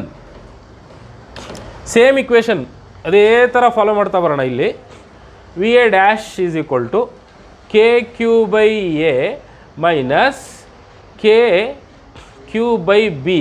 ಅದು ಮತ್ತೆ ಯಾಕೆ ಬರೆಯೋಕೆ ಹೋಗೋಣ? ಕೆ ಕ್ಯೂ ಬೈ ಎ ತಾನೇ ಅಲ್ಲಿಗೆ. ಔಟರ್ ಸ್ಪಿಯರ್ ಮೇಲ್ಗಡೆ ಇವಾಗ ಎಷ್ಟು ಚಾರ್ಜ್ ಇದೆ? ಔಟರ್ ಸ್ಪಿಯರ್ ಮೇಲ್ಗಡೆ minus K Q by B, ಅದಂತೂ ಇದ್ದೇ ಇರುತ್ತೆ, plus K Q by Q by B ಅದು ಇರುತ್ತೆ, ಪ್ಲಸ್ಸು -3q ಬೇರೆ ಆ್ಯಡ್ ಮಾಡಿದ್ದೀರಲ್ಲ ಈಗ, -3q ಬೈ ಬಿ ಬರುತ್ತಲ್ಲ? ಇದು ಕ್ಯಾನ್ಸಲ್ ಆಯಿತು, ಇಲ್ಲಿ ಆದಂಗೆ. ಇಲ್ಲಿಗೆ ಕಡೆಗೆ ಉಳಿದದ್ದೇನು? K Q by A minus 3q by b ಬಂತು, ಕರೆಕ್ಟಾ? ಇದನ್ನ ಸಿಂಪ್ಲಿಫೈ ಮಾಡಿ ಬರಿತೀನಿ. ಕೆ ಕ್ಯೂ ಕಾಮನ್ ತೆಗೆದುಬಿಡೋಣ. ಕೆ ಕ್ಯೂ ಕಾಮನ್ ತೆಗೆದ್ರೆ 1/a ಮೈನಸ್ 3/b ಬಂತು. This is your V dash A. Next V dash B ಮಾಡಿ ಹೆಂಗೇನೆ. ವಿ ಡ್ಯಾಶ್ ಬಿ ಈಸ್, ಇಲ್ಲಿ ಇದಂತೂ ಕ್ಯಾನ್ಸಲ್ ಆಗುತ್ತೆ, ಮತ್ತು ಬರೆಯೋ ಅವಶ್ಯಕತೆ ಇಲ್ಲ ಅನ್ಸುತ್ತೆ ನನಗೆ. ಕೆ ಕ್ಯೂ ಬೈ ಬಿನೇ ಉಳಿಯೋದು. K Q by b minus 3q by B, ಸರಿನಾ? ಪ್ಲಸ್ಸಾ ಮೈನಸ್ಸೇ? K Q by b minus 3kq by b. ಏನಾಯಿತು? ಕೆ ಕ್ಯೂ ಬೈ ಬಿನೇ ಕಾಮನ್ ತೆಗಿಬೋದು ಅನ್ಸುತ್ತೆ ಇಲ್ಲಿ, ಕರೆಕ್ಟಾ? ಕೆ ಕ್ಯೂ ಬೈ ಬಿನೇ ಕಾಮನ್ ತಗೊಂಡ್ರೆ 1 - 3 ಎಷ್ಟು ಬಂತು? -kq by -2kq by b, ಇಷ್ಟು ಬಂತು. This is V B dash. ಅಲ್ಲಿಗೆ ಡೆಲ್ಟಾ ವಿ ಡ್ಯಾಶ್ ಈಸ್ ಬರೀರಪ್ಪ, ಎತ್ಲ ಗೊತ್ತದ? K Q into 1/a minus 3/b minus K q common ತಗೊಂಡ್ಬಿಡ್ತೀನಿ. ಕೆ ಕ್ಯೂ ಕಾಮನ್ ತಗೊಂಡ್ರೆ ಇದರಲ್ಲಿ ಮೈನಸ್ ಆಫ್ ಮೈನಸ್ ಆಗುತ್ತಲ್ಲ, ಇದು ಪ್ಲಸ್ ಆಗುತ್ತೆ, 2/b ಆಗುತ್ತಲ್ವಾ? ಅಲ್ಲನಾ? ಕಳೆದ್ಮೇಲೆ ಇದನ್ನು ಸಿಂಪ್ಲಿಫೈ ಮಾಡೋಕ್ಕೆ ಹೋದರೆ ಏನಾಗಬಹುದು? ಬಿ ಇದನ್ನು ಸಿಂಪ್ಲಿಫೈ ಮಾಡಿರಿ. ಯಾವುದಪ್ಪ? 3/b ಹೆಂಗೆ ಕ್ಯಾನ್ಸಲ್ ಆಗುತ್ತಾ? ಎಲ್ಲಿದೆ 3/b ಅಂತ? 2/b ಅದು. -3/b ಪ್ಲಸ್ 2/b ಏನಾಗುತ್ತೆ? 1/a ಮೈನಸ್ 1/b ಬಂತು, ಅದೇ ಬಂತಲ್ವಾ?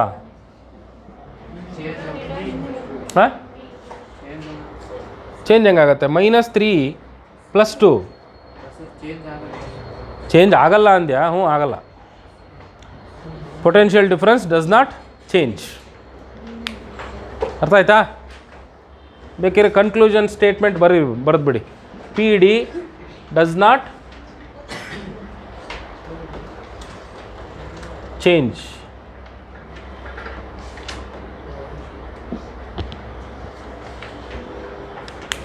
ಅರ್ಥ ಆಯ್ತೇನ್ರಾ? ಹೆಂಗೆ ಮಾಡಿದ್ವಿ ಗೊತ್ತಾಯ್ತಾ ಇದು?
ಏನು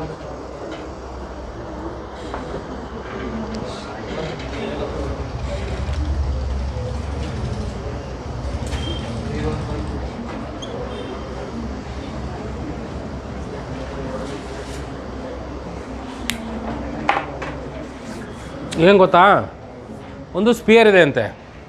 ಆ ಸ್ಪಿಯರ್ ಮೇಲೆ ಎಷ್ಟು ಚಾರ್ಜ್ ಇದೆ ಯಾರಿಗೂ ಗೊತ್ತಿಲ್ಲ. ಬಟ್ ಅದ್ರ ಮೇಲೆ ಸರ್ಫೇಸ್ ಚಾರ್ಜ್ ಡೆನ್ಸಿಟಿ ಸಿಗ್ಮಾ ಇದೆ. ಅವ್ರೇನು ಮಾಡಿದ್ದಾರೆ ಅಂದರೆ ಇದ್ರದ್ದು ರೇಡಿಯಸನ್ನು ಚಿಕ್ಕದು ಮಾಡಿದ್ದಾರೆ. ರೇಡಿಯಸನ್ನು ಚಿಕ್ಕದು ಮಾಡಿದ ಕೂಡಲೇ ಏನಾಗುತ್ತೆ, ಏರಿಯಾ ಕಡಿಮೆ ಆಗುತ್ತೆ, ಸರ್ಫೇಸ್ ಚಾರ್ಜ್ ಡೆನ್ಸಿಟಿ ಜಾಸ್ತಿ ಆಗಿಬಿಡುತ್ತೆ. ಬಟ್ ಅದನ್ನು ಜಾಸ್ತಿ ಆಗಿಬಿಟ್ಟಿಲ್ಲ. ಅವರು ಏನು ಮಾಡಿದ್ದಾರೆ, ಸಣ್ಣ ಮಾಡಿದ ಕೂಡಲೇ ಒಂದಷ್ಟು ಚಾರ್ಜ್ನ ಕಿತ್ತುಬಿಟ್ಟಿದ್ದಾರೆ, ತೆಗೆದುಬಿಟ್ಟಿದ್ದಾರೆ. ಅಲ್ಲಿಗೆ ಮೊದಲೆಷ್ಟು ಚಾರ್ಜ್ ಡೆನ್ಸಿಟಿ ಇತ್ತೋ ಈಗಲೂ ಅಷ್ಟೇ ಚಾರ್ಜ್ ಡೆನ್ಸಿಟಿ ಇರೋ ಥರ, ಗೊತ್ತಾಯ್ತಾ? Same density is maintained. ಅದಕ್ಕೆ ನಾವೇನು ಮಾಡೋಣ, ಈಗ ಫಸ್ಟು ಇದು R1 ಅನ್ನೋ ರೇಡಿಯಸ್ ಇದ್ದಾಗ E1 ಅನ್ನೋ ಫೀಲ್ಡು V1 ಅನ್ನೋ ಪೊಟೆನ್ಷಿಯಲ್ ಇತ್ತು. Later when you changed the radius becomes smaller and it becomes half of the first radius. And what will be the electric field on the surface of the second sphere, what will be the potential of the second sphere ಅಂತ ಕೇಳ್ತಾರೆ. First E1/E2 ಮಾಡ್ಕೊಳ್ಳೋಣ. E1 ಅಂದ್ರೇನು, first electric field. E2 means later electric field. ಇಲ್ಲಿ K 1/4πε0 Q1/R1² ಬರೀಬೇಕಾಗಿತ್ತು. First sphere ಮೇಲೆ ಇದ್ದ charge Q1 ಬರೆಯಲ್ಲ ನಾನು, ಗೊತ್ತಿಲ್ಲ ನನಗದು. ಸಿಗ್ಮಾ ಎ ಅಂತ ಬರೀಬೋದಲ್ಲ Q ಅಂದರೆ, sigma into A1 because area is A1 into R1².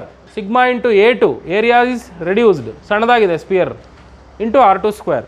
ಈಗ ಇದನ್ನು ಸಿಂಪ್ಲಿಫೈ ಮಾಡಿದ್ರೆ A1/A2 ಇಂಟು R2/R1² ಬರುತ್ತೆ, ಕ್ಯಾನ್ಸಲ್ ಆಗೋಗುತ್ತೆ. E1/E2 = 1. ಅಂದರೆ ನೀವು ಸರ್ಫೇಸ್ ಚಾರ್ಜ್ ಡೆನ್ಸಿಟಿ ಸೇಮ್ ಇಟ್ಕೊಂಡಿದ್ದೆ ಅಂದರೆ, ರೇಡಿಯಸನ್ನು ಹಾಫ್ ಮಾಡಿದೆ ಅಂದರೆ ಏನು ವ್ಯತ್ಯಾಸ ಆಗಲ್ಲ. ಮೊದಲಿದ್ದ ಫೀಲ್ಡು ಈಗಿದ್ದ ಫೀಲ್ಡು ಒಂದೇ ಆಗಿರುತ್ತೆ ಅಂತ ಗೊತ್ತಾಯಿತು. ಇನ್ನು ಪೊಟೆನ್ಷಿಯಲ್ಲಿಗೆ ಬರೋದಾದರೆ ಸೇಮ್ ಅದೇ ಥರ KQ/R1 KQ2/R2. Q1 ಬದಲು ಸಿಗ್ಮಾ A1, Q2 ಬದಲು ಸಿಗ್ಮಾ A2.